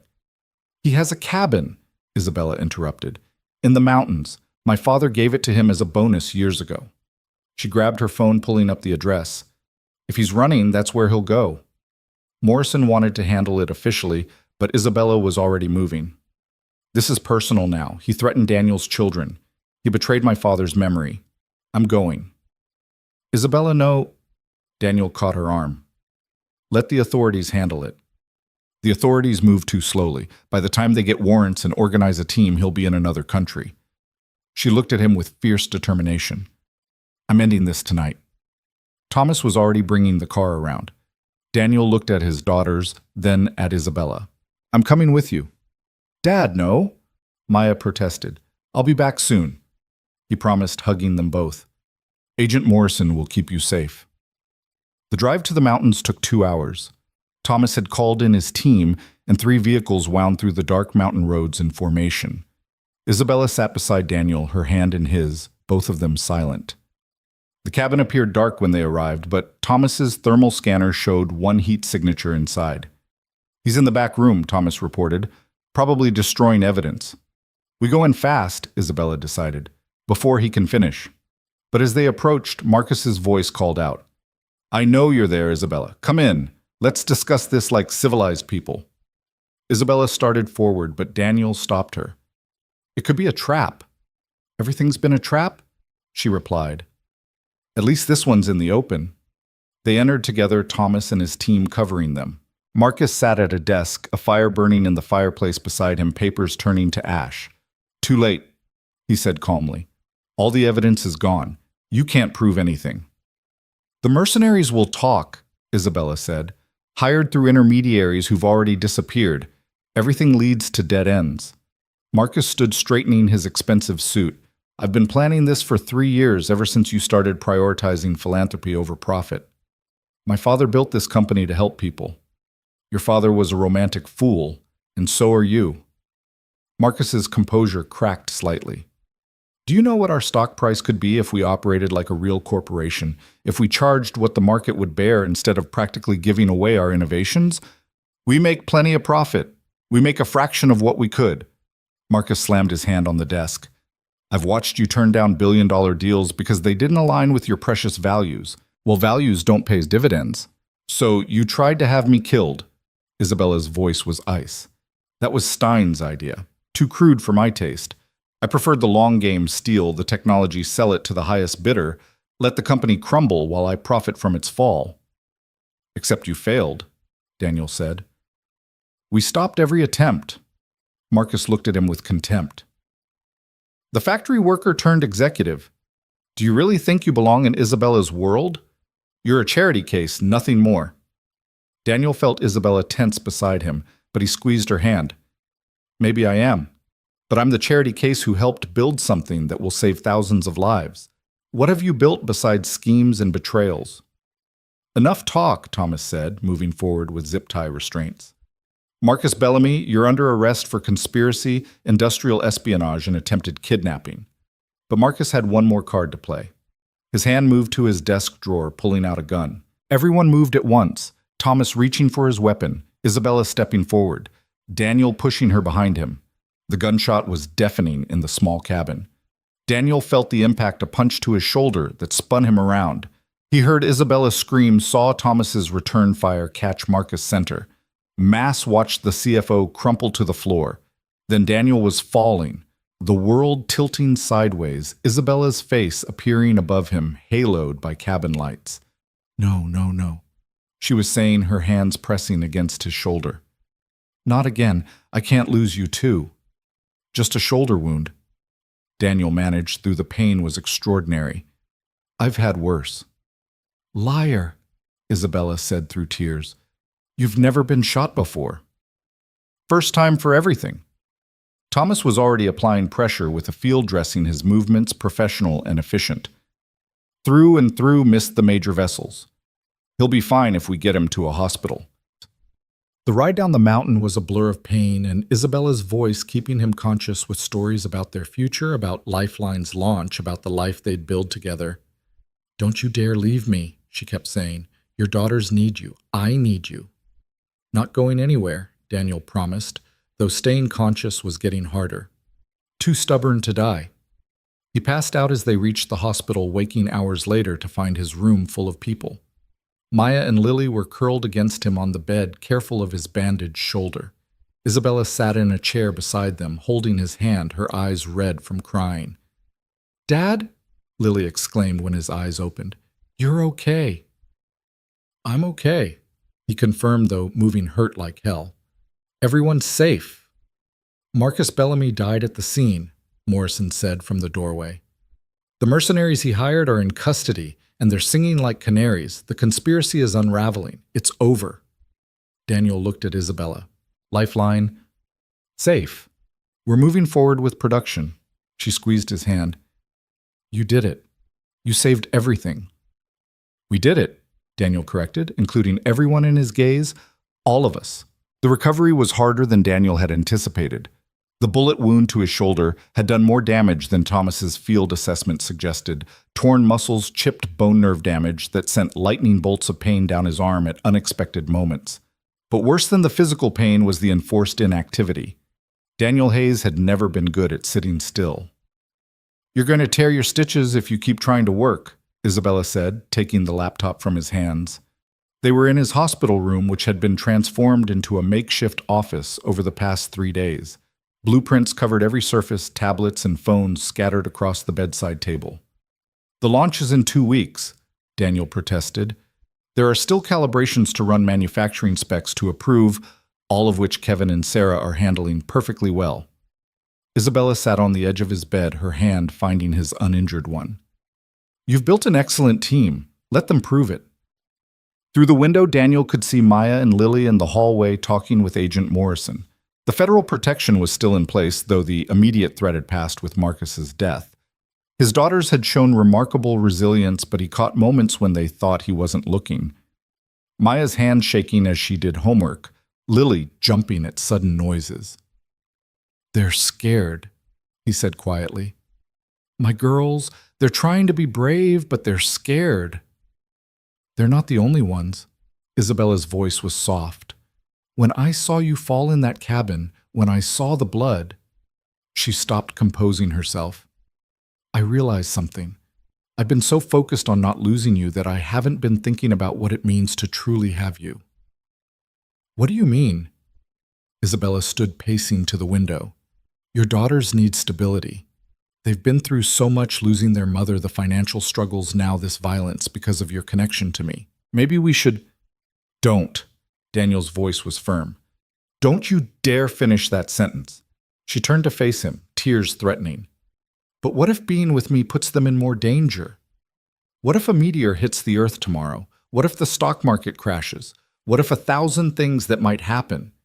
Daniel struggled to sit up straighter, ignoring the pain. "Isabella, my daughters have seen me happier in the past few months than I've been since Rebecca died. Not because of the money or the job, but because of you." "Daniel, Lily asked me last week if you could come to her school's career day. Maya wants your advice on her college applications. They're not just accepting you, they're choosing you." He held out his hand, and after a moment she took it. "We all are." A knock interrupted them. Kevin entered carrying a prototype case. "Sorry to interrupt, but we have a problem." Daniel's stomach dropped. "What kind of problem?" "The FDA accelerated their review of Lifeline. They want a full demonstration tomorrow morning. If we pass, we get immediate approval for nationwide distribution. If we fail, we won't be able to launch for another year," Isabella finished. "Maybe longer. Tomorrow." Daniel tried to stand, but the room spun. Isabella steadied him, easing him back onto the bed. "I need to be there." "You can barely stand," Isabella pointed out. "Then I'll sit. But this is our moment. Everything we've worked for." He looked at Kevin. "What specific concerns does the FDA have?" Kevin pulled up a tablet, scrolling through documents. "They want to see real-world application by non-medical personnel. They're bringing in volunteers with no training, simulating a mass casualty event. If our system isn't truly intuitive, if average people can't use it effectively..." "We've tested for this," Daniel said, though doubt crept in. "Sarah ran dozens of simulations." "With volunteers who knew they were helping test a medical device," Kevin countered. "The FDA wants to see what happens when someone finds Lifeline in a crisis, without any context." Daniel's mind raced through possibilities, adjustments they could make, but Isabella was already taking charge. "Kevin, gather the team. We're going to run our own simulation tonight. Find volunteers from outside the company, janitors, food service workers, anyone who hasn't been exposed to Lifeline. We'll identify any remaining issues and fix them before morning." After Kevin left, Daniel struggled with frustration. "I should be there." "You should be healing." Isabella kissed his forehead. "Trust your team. Trust me." That evening, while Isabella and the team ran simulations at Carter Innovations, Daniel found himself alone with his daughters for the first time since the shooting. Maya had brought his favorite soup from the deli near their apartment, and Lily had made cookies that were slightly burned but made with love. "Dad," Maya said carefully, We need to talk about something. Daniel set down his soup, giving her his full attention. What is it, sweetheart? If you and Ms. Carter, Isabella, if you two are going to be together, what does that mean for us? What do you want it to mean? Lily spoke up. Would she be like our new mom? Daniel's heart clenched. No one could replace your mother. No one would try. But Isabella cares about you both very much. We know, Maya said. She called us every day while you were unconscious. She made sure we had everything we needed, even offered to hire tutors so we wouldn't fall behind in school while we were here. She said we could call her whenever we wanted, Lily added. Even gave us her personal number. Daniel hadn't known that. And how do you feel about that? Maya and Lily exchanged glances, having one of those silent conversations that sisters perfect over years of shared experiences. Mom would want you to be happy, Maya said finally. And Isabella makes you happy. Plus, she's kind of amazing. Did you know she has 3 patents in biomedical engineering? She told us about the scholarship program, Lily added, how she wants to help kids like us get opportunities. That's really cool. So you're okay with this? Daniel asked. With Isabella and me. Dad, Maya said with teenage exasperation, we've been okay with it longer than you have. You're the one who needed convincing. That night, Daniel barely slept. Not from pain, though his shoulder throbbed constantly, but from anxiety about the FDA demonstration. Everything they'd worked for came down to tomorrow morning. At 3 a.m., his phone buzzed with a text from Isabella. Simulation revealed issues. Fix them. Stop worrying and rest. At 4 a.m. Still awake. Your daughter said you do this, stay up all night worrying about things you can't control. At 4:30 a.m. I'm coming to get you. You should be there tomorrow, even if you have to be in a wheelchair. By 6 a.m., Isabella arrived with Thomas and a wheelchair that Daniel protested but ultimately accepted. His daughters were already dressed and ready, having anticipated this development. We're coming too, Maya announced in a tone that brooked no argument. This is our family's work. We should be there. The FDA had taken over Carter Innovation's largest testing facility, transforming it into a disaster scene. Volunteers milled about, unaware of what they'd be asked to do. The FDA administrators, a panel of severe-looking individuals in dark suits, sat behind an observation window with tablets and clipboards. Dr. Patricia Henshaw, the lead administrator, approached them. Ms. Carter, Mr. Hayes. I'm surprised to see you here, Mr. Hayes. We heard you were injured. Ah, just a scratch, Daniel lied, though sitting upright was taking all his concentration. We're ready to begin, Dr. Henshaw said. The scenario is a building collapse with multiple casualties. Your volunteers will have 2 minutes to familiarize themselves with Lifeline before we begin. No additional instruction will be permitted. Isabella started to protest the harsh restrictions, but Daniel touched her arm. It's fair. In a real disaster, 2 minutes might be generous. They watched from the observation area as volunteers were handed Lifeline kits. Daniel held his breath as a middle-aged woman, she looked like someone's grandmother, opened a case and stared at the contents with confusion. Then something beautiful happened. She touched the color-coded components, noticed the pictographic instructions embossed on each tool, and her expression cleared. When the simulation began and actors started screaming in fake pain, she moved with purpose. Green for go, she muttered, applying the green-tagged adrenaline injector to a victim in simulated cardiac arrest. The smart sensors in the training dummy registered the correct dosage and location. Red for stop bleeding. She used the compression bandages exactly as designed. Across the room, a teenager who'd probably never seen anything more medical than a Band-Aid was successfully stabilizing a victim with simulated spinal injuries, the Lifeline's augmented reality overlay guiding him through immobilization procedures. How are they doing this? Dr. Henshaw asked, genuine surprise in her voice. We designed for fear, Daniel said, leaning forward despite the pain it caused. When people are scared, they need simple, clear directions. Every component has one primary function identified by color, shape, and texture. You could use Lifeline in complete darkness and still save lives. For 30 minutes, the simulation continued. Volunteers made mistakes, certainly, but they were non-fatal errors. More importantly, they were learning as they went, each success building confidence for the next challenge. When it ended, the statistics were undeniable. The volunteers had successfully stabilized 87% of the victims with zero critical errors that would have resulted in death. In a traditional mass casualty event without lifeline, Dr. Henshaw said, reviewing her tablet, we'd expect maybe 40% successful interventions from untrained civilians with significant risk of causing additional harm. So we passed, Isabella asked, though it sounded more like a demand than a question. Dr. Henshaw looked at her colleagues, who were all nodding.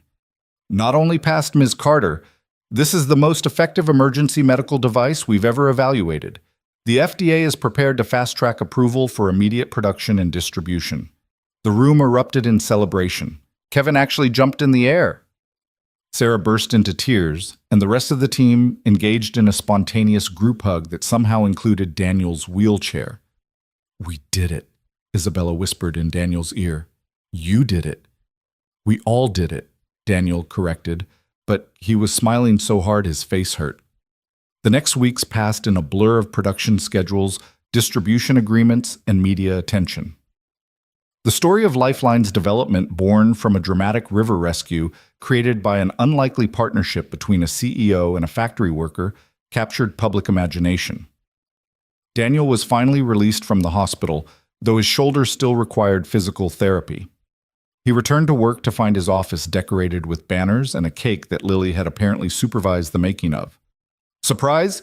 His younger daughter shouted, then immediately looked worried. Is your shoulder okay? We didn't hurt it, did we?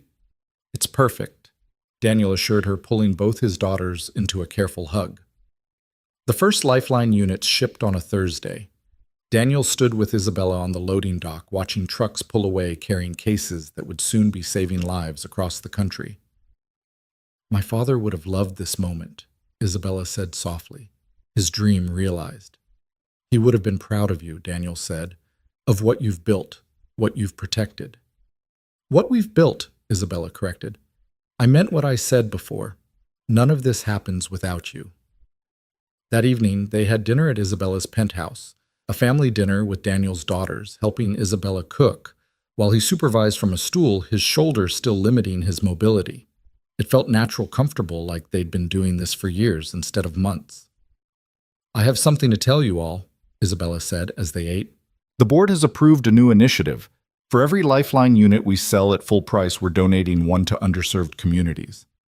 That's amazing, Maya exclaimed. How many will that be? Based on current orders, about 10,000 units in the first year. 10,000 potential lives saved, Daniel said, pride swelling in his chest. More than that, Isabella said.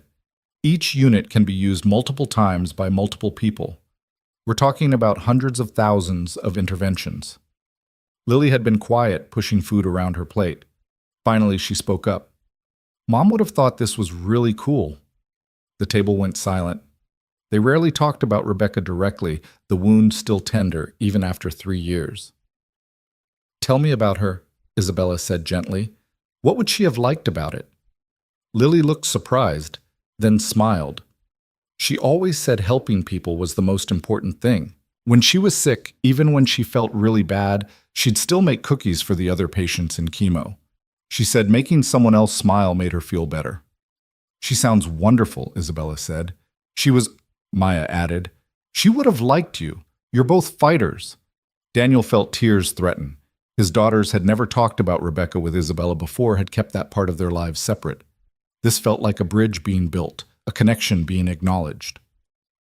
I would have been honored to know her, Isabella said, and I'm honored that you're sharing her with me now. Later, after the girls had fallen asleep on the couch watching a movie, Daniel and Isabella stood on the terrace, the city lights twinkling below. Thank you, Daniel said, for what you said about Rebecca, for making the girls feel comfortable talking about her. She's part of your story, Isabella said simply. All of your stories. I'm not trying to replace her or make you forget. I just want to be part of the next chapter. Daniel turned to face her, fully seeing the vulnerability in her eyes. You already are. You have been since that night on the bridge. That feels like a lifetime ago. It was. We're different people now than we were then. Isabella leaned against him, carefully mindful of his shoulder. Better people. Definitely better. Probably happier. certainly more complete. They stood in comfortable silence, watching the city sleep below them. Then Isabella's phone buzzed. She looked at it and gasped. "What is it?" Daniel asked, immediately alert. "The first field report. EMTs in Chicago just used Lifeline to save 3 people from a car accident. The EMTs said it made the difference between life and death." Daniel felt something release in his chest, a tension he'd been carrying since that night in the river. They'd done it. They'd taken a moment of crisis and transformed it into something that would save countless lives. "We should celebrate," Isabella said. "We are. Every life saved is a celebration." Isabella's phone buzzed again and again. More reports coming in from around the country: Detroit, Phoenix, Miami. Everywhere Lifeline had been deployed, lives were being saved. "It's working," Isabella breathed. "It's really working." Daniel pulled her close with his good arm. "Did you ever doubt it would?" "Every day, right up until now." She looked up at him. "But you never doubted, did you?" "No," Daniel admitted.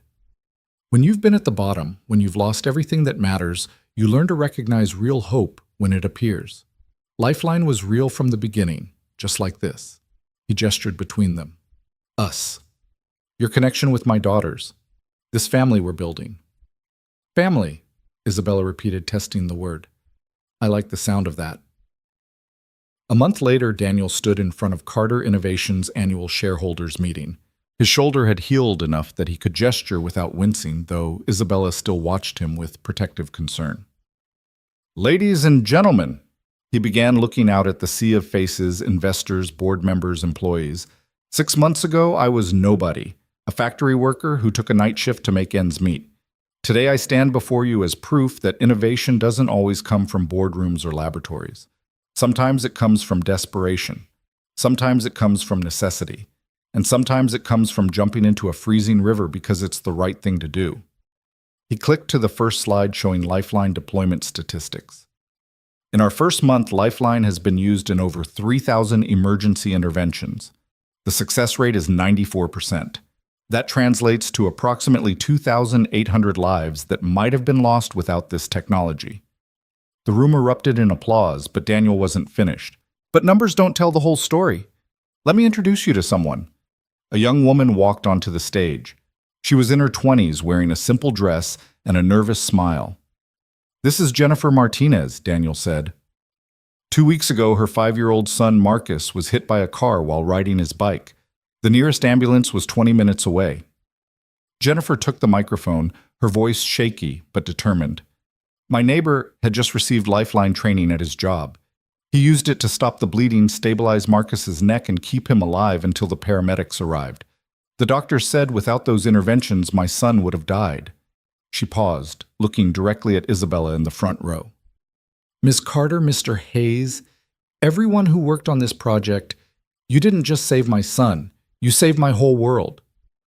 There wasn't a dry eye in the room. Daniel saw hardened investors dabbing at their faces board members who'd questioned the project's profitability, now understanding its true value. Isabella stood up.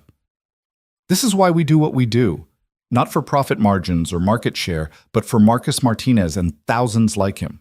Lifeline isn't just a product. It's a promise that innovation can serve humanity, that business can have a conscience, that sometimes doing the right thing is also the smart thing." The standing ovation lasted 5 minutes. Afterward, at the reception, Daniel found himself cornered by board members who 6 months ago wouldn't have acknowledged his existence. "Remarkable presentation," said William Ashford, the board chairman who'd initially opposed Daniel's hiring. "You've exceeded all expectations." "I had good teacher," Daniel replied, catching Isabella's eye across the room. "The board has been discussing your future with the company," Ashford continued. "We'd like to offer you a permanent position as Vice President of Practical Applications. You'd oversee all field testing and real-world implementation of new technologies." Daniel felt the weight of the offer. A year ago, he would have jumped at it without hesitation. Now he found himself considering more than just salary and title. "I need to discuss it with my family," he said. Ashford looked surprised. "Your family?" "My daughters, and Isabella. We make decisions together now." Understanding dawned in the older man's eyes. "I see. Well, the offer stands. Take your time. That evening, Daniel did exactly what he'd said. He discussed it with his family. They sat around his kitchen table, the same one where he'd once spread out bills he couldn't pay, now covered with Chinese takeout, an opportunity. VP is a big deal, Dad, Maya said. Like huge. But it would mean more hours, Daniel pointed out. More travel, less time with you both. We're not little kids anymore, Maya said, though Lily made a face at this. We can handle it. What do you think? Daniel asked Isabella. She reached across the table, taking his hand. I think you've spent your whole life making decisions based on survival. Maybe it's time to make one based on what you actually want. What I want is complicated, Daniel admitted. I want to keep making a difference. I want to be there for my daughters. He looked at Isabella. I want us to have a future that isn't defined by our jobs. Isabella squeezed his hand. Then we make that happen.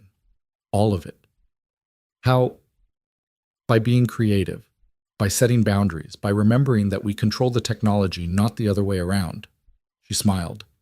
By being the same people who figured out how to save lives with color-coded medical supplies. Lily had been quiet through the discussion, but now she spoke up. I think you should take it, Dad, but only if they promise you can come to my school play next month. And my science fair, Maya added, and dinner at least 4 nights a week, Isabella said. Daniel looked around the table at these 3 remarkable females who'd somehow become his entire world. You know what those sound like? Perfectly reasonable negotiation points. The next morning, Daniel walked into Ashford's office with a counterproposal. He'd accept the VP position, but with conditions: flexible hours, limited travel, and the ability to work from home when his daughters needed him. He also wanted Isabella to have veto power over any project that would take him away for extended periods. These are unusual terms, Ashford said, reviewing the document. I'm an unusual VP, Daniel replied. I'm also the person who helped turn a failed $40 million project into a product that's going to save thousands of lives while generating hundreds of millions in revenue. Ashford smiled. Point taken. Welcome to the executive team, Mr. Hayes. As Daniel left the office, he found Isabella waiting in the hallway. How did it go? She asked. I'm officially a VP with the most family-friendly contract in corporate history. Isabella kissed him right there in the hallway where anyone could see. My father always said the best negotiations were when everyone got what they needed. Your father sounds like he was a wise man. He was. He would have loved you. She paused. Actually, there's something I want to show you. She led him to a part of the building he'd never visited, the executive archive. Inside were artifacts from the company's history, early prototypes, photos, documents. Isabella stopped at a display case containing a simple notebook. This was my father's first design journal, she said. He started Carter Innovations with one idea: that technology should make life better for everyone, not just the wealthy. Daniel read the first entry, dated 30 years ago. Today I begin a journey to build something that matters. Not for fame or fortune, but for the grandmother who can't afford hospital care, the child whose parents work 3 jobs, the forgotten and overlooked who deserve just as much chance at life as anyone else. He sounds like someone I know, Daniel said, looking at Isabella. He was a lot like you, actually. Practical, determined, unwilling to accept that things couldn't be better. She opened the case, pulling out the journal. I want you to have this. Isabella, I can't. Yes, you can. You embody everything my father wanted this company to be. Every life Lifeline saves is a fulfillment of his original vision. This belongs with someone who understands that vision in their bones. Daniel took the journal reverently, feeling the weight of legacy in his hands. We should frame the first Lifeline unit next to it. Show the connection between the dream and the reality. That's perfect. Isabella smiled. 6 months ago I was drowning, literally and figuratively. The company was struggling, I was isolated, and I'd lost sight of why any of it mattered. And now I have a partner who reminds me every day that business is just a tool. What matters is what we build with it. She paused. Daniel, I need to tell you something. His stomach clenched. That sounds ominous. No, it's just, I love you. I love your daughters. I love this life we're building together. And I know it's only been 6 months and we're still figuring things out, but Daniel silenced her with a kiss. When they parted, he said, "I love you too. My daughters love you. Even Mrs. Chen loves you, and she doesn't love anyone except her cats." Isabella laughed, the sound echoing through the archive. "So what happens now?" "Now we keep building. Lifeline was just the beginning. There are so many problems to solve, so many people to help. Together.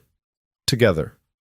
That weekend they held the official Lifeline launch event, not at some fancy hotel, but at the community center in Daniel's old neighborhood.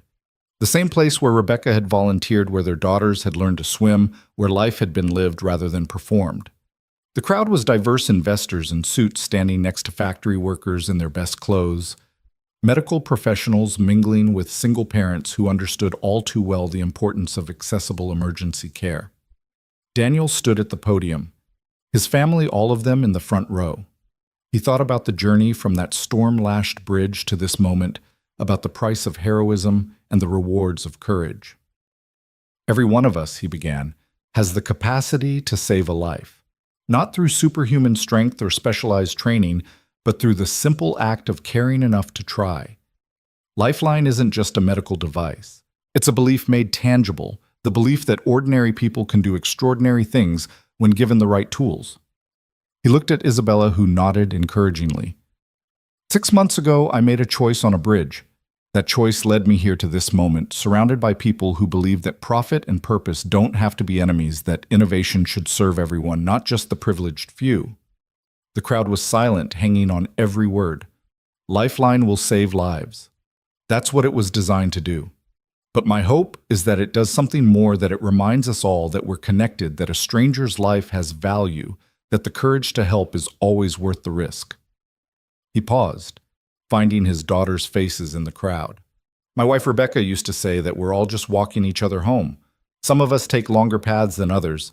Some of us need more help along the way.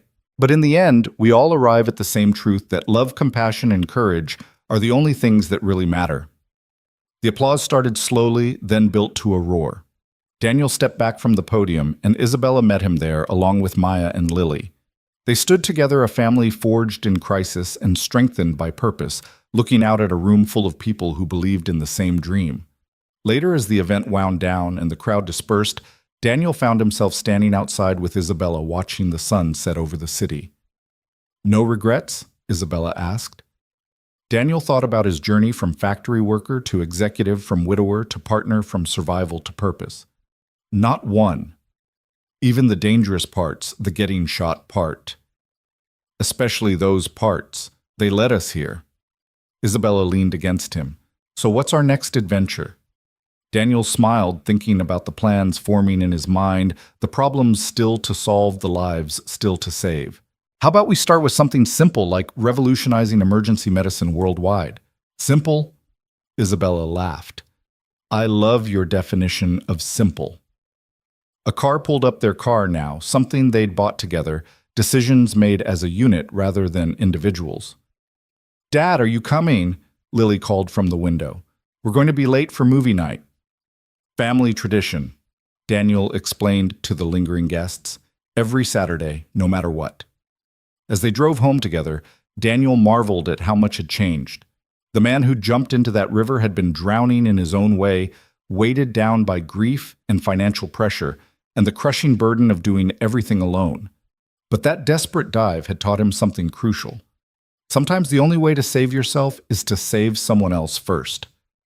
In pulling Isabella from that sinking car, he'd pulled himself from a different kind of wreckage. The Lifeline project would go on to become one of the most successful medical devices in history, saving over 1 million lives in its first decade. Daniel would rise to become CEO of Carter Innovations after Isabella stepped back to focus on the charitable foundation they'd built together. Their daughters would grow up to be remarkable women, Maya becoming a doctor who worked in underserved communities, Lily fulfilling her dream of marine biology while developing underwater emergency response systems. But all of that was still to come. In this moment, Daniel Hayes sat in a car with his family, all of his family heading home to watch a movie and eat popcorn and be together. The factory worker who'd become a hero. The hero who'd become an executive. The executive who'd remembered that the only title that really mattered was the one his daughters called him Dad, and somewhere in whatever space the departed inhabit. Rebecca Hayes smiled, knowing that her family had found their way through the storm to a new kind of happiness, built not on forgetting the past, but on honoring it while embracing the future. 6 months had passed since the launch event, and Daniel stood in the boardroom of Carter Innovations facing a crisis he hadn't anticipated. The success of Lifeline had attracted not just acclaim, but also predators, corporate raiders who saw the company's humanitarian focus as a weakness to exploit. "They're offering $40 per share," William Ashford announced to the assembled board. "That's a 60% premium over current market price." "Apex Corporation wants to buy us out completely," another board member added. "They're promising to maintain all current employment contracts." Daniel looked at Isabella, who sat at the head of the table with an expression carved from ice. They both knew what Apex really wanted: to shelve Lifeline's affordable distribution model and triple the prices, turning life-saving technology into another profit machine for the wealthy. "The shareholders are pressuring us to consider it," Ashford continued. "We have a fiduciary duty." "We have a moral duty," Isabella interrupted, "which supersedes any financial obligation." "That's not how business works, Ms. Carter." "Then we change how business works." Isabella stood, her presence filling the room. "My father built this company on principles. I won't sell those principles for any price." "You don't have the votes to stop this," board member Patricia Reeves said gently. "You only control 35% of shares. If the board recommends the sale, then I'll fight it," Isabella said simply, "with everything I have." After the meeting, Daniel found Isabella on the roof garden, the same place where they'd shared their first kiss after Marcus Bellamy's arrest. The city sprawled below them, millions of lives that Lifeline had already touched or would touch in the future. "We can't let them win," Isabella said without turning around. "Apex will destroy everything we've built." "Then we don't let them." Daniel moved beside her. "There has to be a way. I've run the numbers a dozen times. Unless we can find investors willing to back us against the takeover, we're finished. And who's going to invest in principles over profit?" Daniel's phone buzzed. Maya was calling, which was unusual for the middle of a school day. "Sweetheart, is everything okay?"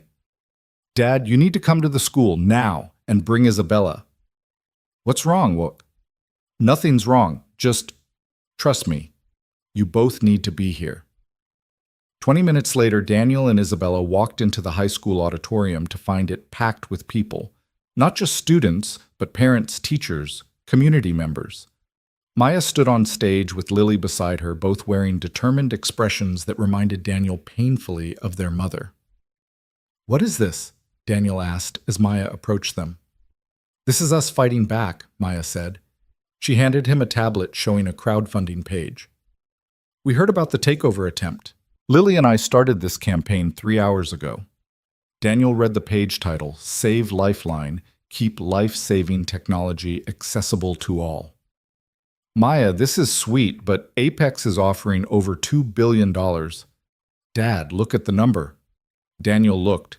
His heart stopped. In 3 hours, they'd raised $12 million from over 100,000 contributors. "How?" Isabella breathed. "Everyone in this room has a story," Maya said, gesturing to the crowd. "Someone whose life was saved by Lifeline. They're not going to let some corporation steal it away." An elderly man stood up in the front row. "My grandson had an allergic reaction at a playground. Another parent had a Lifeline kit. That $20 device saved his life. I'll mortgage my house before I let Apex triple those prices." A woman in scrubs stood next. "I'm an ER nurse. I've seen what Lifeline can do. My entire unit contributed. We're medical professionals, and we're telling you this technology needs to stay accessible." One by one, people stood and shared their stories. A teacher whose student survived a seizure, a construction worker who saved a colleague from bleeding out, a single mother who used Lifeline when her child choked at a restaurant. "This isn't just about money," Maya said, addressing the crowd. "This is about proving that people power can beat corporate greed, that when we stand together, we're stronger than any raider or hostile takeover." Lily took the microphone. "My mom died of cancer 3 years ago. She would have loved Lifeline not because it could have saved her, but because it saves other people. She always said the best investment was in each other. So we're asking you to invest not in a company, but in a promise. The promise that innovation should serve everyone. The crowd erupted in applause. Daniel felt tears on his face, unashamed of them. His daughters had inherited Rebecca's spirit in ways that continued to amaze him. Isabella stepped forward. If we can raise enough to buy out the wavering shareholders, we can block the takeover. But we're talking about hundreds of millions of dollars. Then we'd better get started, Maya said. She turned to the crowd. Everyone here tell 5 people. Those 5 tell 5 more. We make this viral. We make it global. We show the world that healthcare isn't just for the rich. The campaign exploded across social media. #Save Lifeline began trending within hours. Videos poured in from around the world, doctors in Africa demonstrating how Lifeline worked in resource-poor settings. Paramedics in Asia crediting it with saving earthquake victims, military medics showing how it revolutionized battlefield medicine. Daniel and Isabella worked around the clock, coordinating with supporters, managing media requests, and trying to counter Apex's increasingly aggressive tactics. The corporate raider responded by launching a smear campaign suggesting Carter Innovations was poorly managed, that the charitable model was unsustainable. They're lying about our financial stability, Isabella said, exhausted after another 18-hour day. They were in Daniel's office, surrounded by laptops and empty coffee cups. Then we tell the truth louder, Daniel replied. We open our books, complete transparency, show everyone exactly where the money goes. That's unprecedented. No corporation reveals that level of detail. We're not just any corporation. We're the company that believes in doing things differently. Isabella studied him, a smile slowly spreading across her face. You know what? You're right. Let's show them everything. The next morning, Carter Innovations did something no major corporation had ever done. They published their complete financial records online. Every expense, every profit margin, every charitable donation laid bare for public scrutiny. The response was immediate and overwhelming. Financial journalists praised the transparency. Ethicists held it up as a model for corporate responsibility. Most importantly, the crowdfunding accelerated. But Apex wasn't finished. 3 days before the shareholder vote, Daniel received a call that chilled him to the bone. Mr. Hayes, the disguised voice said, you have lovely daughters. It would be a shame if something happened to them. Daniel's hand clenched the phone. If you touch them, withdraw your opposition to the sale. Convince Ms. Carter to accept the offer, or Maya and Lily will pay the price. The line went dead. Daniel immediately called Thomas Isabella's security chief, who put protective details on both girls without alerting them to the danger. Then he did something that surprised even himself. He called a press conference. Standing before dozens of reporters with Isabella beside him and his daughters safely in the building behind him, Daniel laid out everything. Apex Corporation just threatened my children's lives to force this sale, he said, his voice steady despite his rage. They think fear will make us surrender. They're wrong. The reporters erupted with questions, but Daniel continued. Every time someone tries to profit from human suffering, they count on our silence, our fear, our willingness to protect ourselves rather than stand up for what's right. Today that ends. Isabella took the microphone. We're filing criminal charges against Apex Corporation. We're also announcing that regardless of the board vote, I will never allow this company to be sold to anyone who would restrict access to life-saving technology. How can you stop it if the board votes to sell? A reporter asked. Isabella smiled, but it was sharp as a blade. Because as of this morning, we've raised enough through crowdfunding to match Apex's offer. Not from one corporate raider, but from 5 million individual contributors around the world. The number stunned even Daniel. 5 million people, averaging $400 each, had contributed $2 billion to save Lifeline. It was unprecedented, impossible, and absolutely real. William Ashford stood up in the crowd of reporters. Daniel hadn't even noticed him there. Ms. Carter, Mr. Hayes, the board met in an emergency session this morning. In light of the public support and the criminal threats from Apex, we're rejecting the takeover unanimously. The room exploded in chaos, reporters shouting questions, cameras flashing, phones ringing. Through it all, Daniel held Isabella's hand, their daughters rushing on stage to embrace them both. We did it, Maya whispered. We actually did it. You did it, Daniel corrected. You and Lily, you mobilized the world. We learned from the best. Lily said, looking between Daniel and Isabella. Both of you. The celebration was short-lived. That evening, as they gathered at Isabella's penthouse to decompress, Agent Morrison arrived with troubling news. Apex's CEO Richard Stone has disappeared. Our sources suggest he's fled the country, but he left something behind, evidence of a larger conspiracy. Morrison laid out documents on the coffee table. Stone wasn't working alone. There's a network of corporations systematically targeting companies with humanitarian missions. They buy them, strip them of their charitable components, and maximize profits. How many companies? Isabella asked. Dozens, maybe hundreds. Medical devices, affordable housing initiatives, educational technology, anything that prioritizes access over profit. Daniel studied the documents, his mind already working through possibilities. So stopping the Apex takeover was just the beginning. I'm afraid so, Morrison confirmed. Stone had partners, and they're not going to stop just because one attempt failed. After Morrison left, the family sat in silence for a moment. Then Maya spoke up. We need to build a coalition, companies like ours working together to protect each other. A mutual defense pact for humanitarian corporations, Isabella mused. It could work. It has to work, Daniel said, because what we've built here, it's bigger than just Lifeline now. We've proven that people will fight for accessible health care, for corporate responsibility for each other. We can't let that momentum die. Over the next weeks, they did exactly that. The Humanitarian Business Alliance started with 5 companies and grew to 50 within a month. Each company pledged to support the others against hostile takeovers, to maintain transparent pricing, and to ensure their innovations remained accessible. Daniel found himself traveling, constantly speaking at conferences, meeting with CEOs who wanted to join the alliance. It was exhausting, but exhilarating. For the first time since Rebecca's death, he felt like he was part of something larger than survival.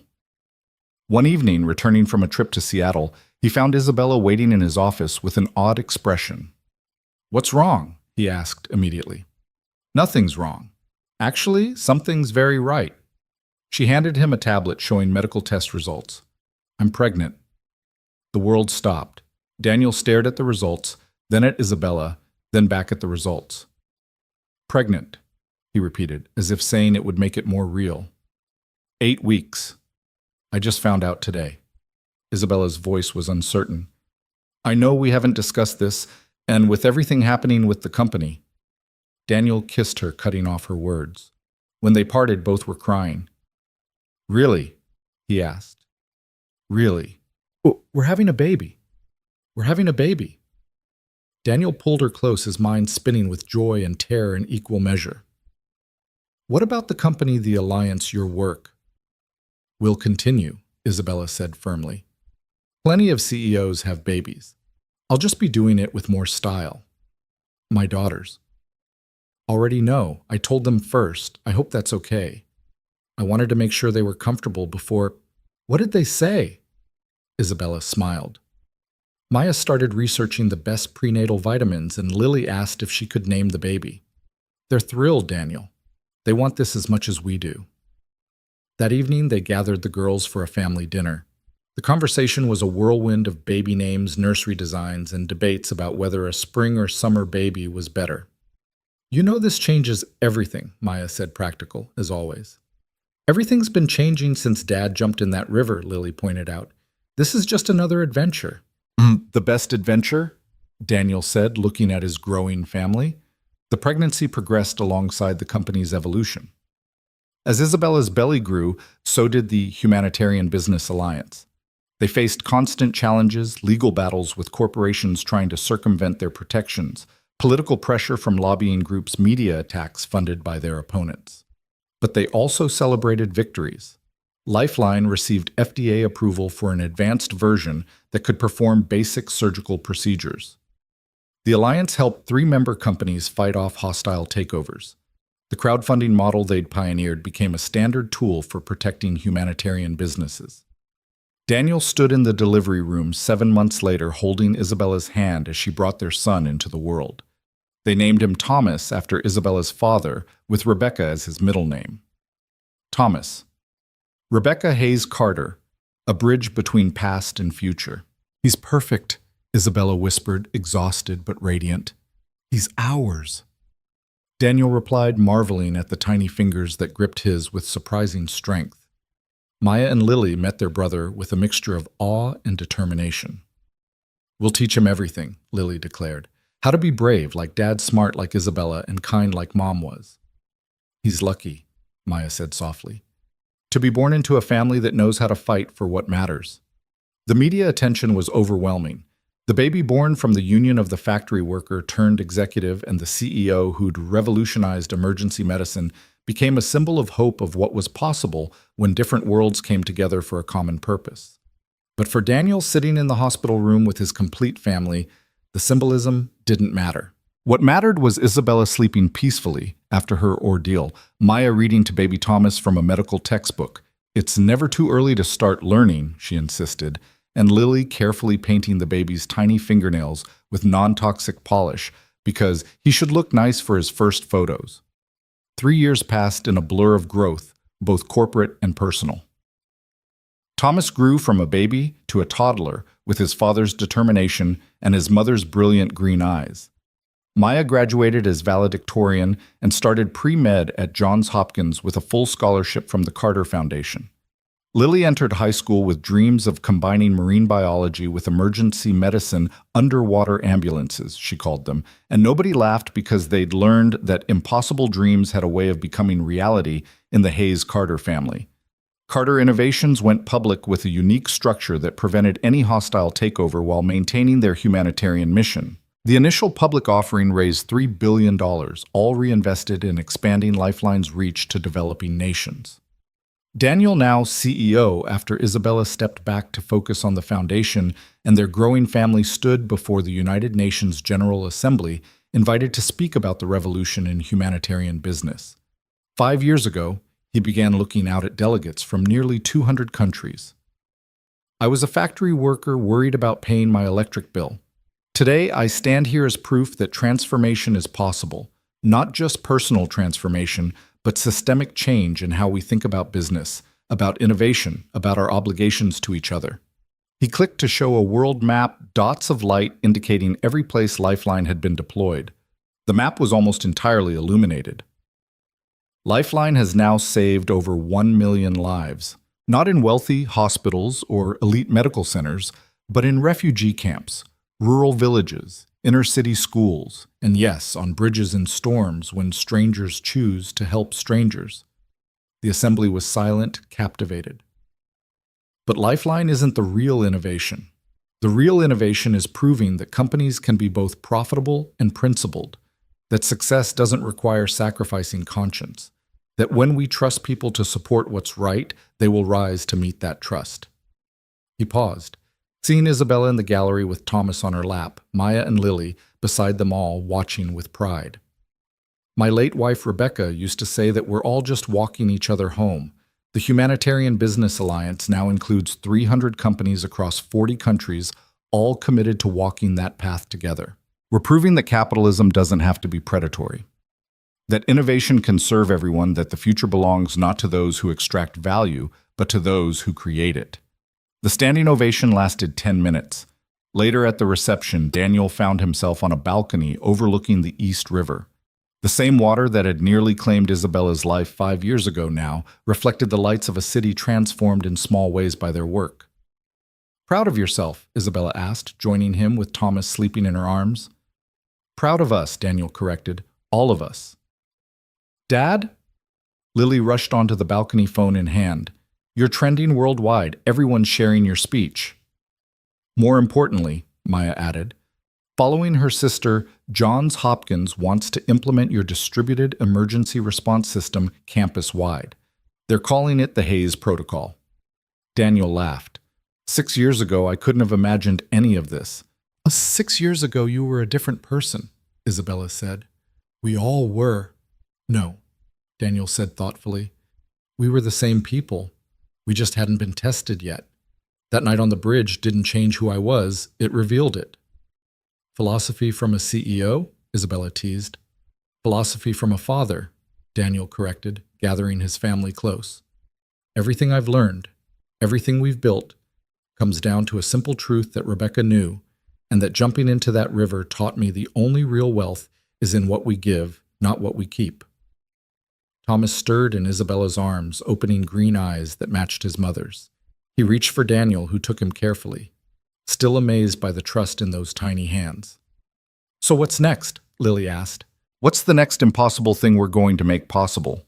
Daniel looked at his family, the daughters who'd supported him through the darkest times, the woman who'd given him a second chance at love, the son who represented hope for the future and felt the presence of Rebecca in all of it, her spirit living on in the values they carried forward. "Whatever it is, Jimo," he said, "we'll face it together. That's the only strategy that's never failed us." The moon rose over New York City, the same moon that had witnessed a desperate rescue on a stormy night 5 years ago.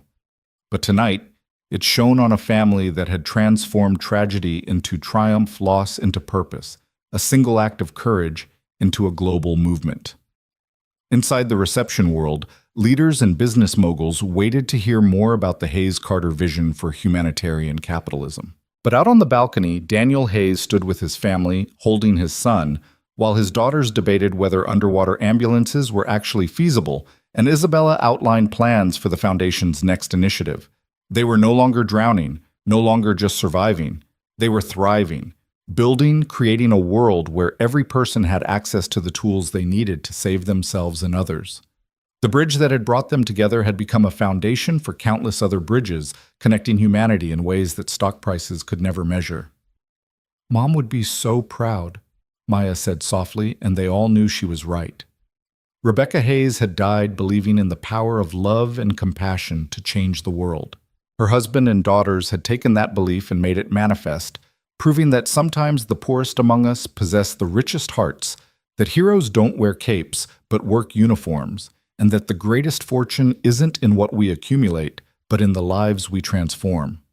The city lights twinkled below them like stars brought to earth, each one representing a life that might be saved, a family that might be preserved, a future that might be brighter.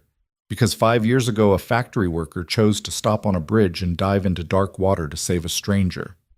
That stranger was no longer strange, that darkness had given way to light, and that dive had become an ascent that lifted not just 2 people but millions around the world, who now had access to life-saving technology they could afford. Daniel kissed his son's forehead, felt Isabella's hand slip into his, heard his daughters laughing about something on Maya's phone, and knew with absolute certainty that Rebecca was right.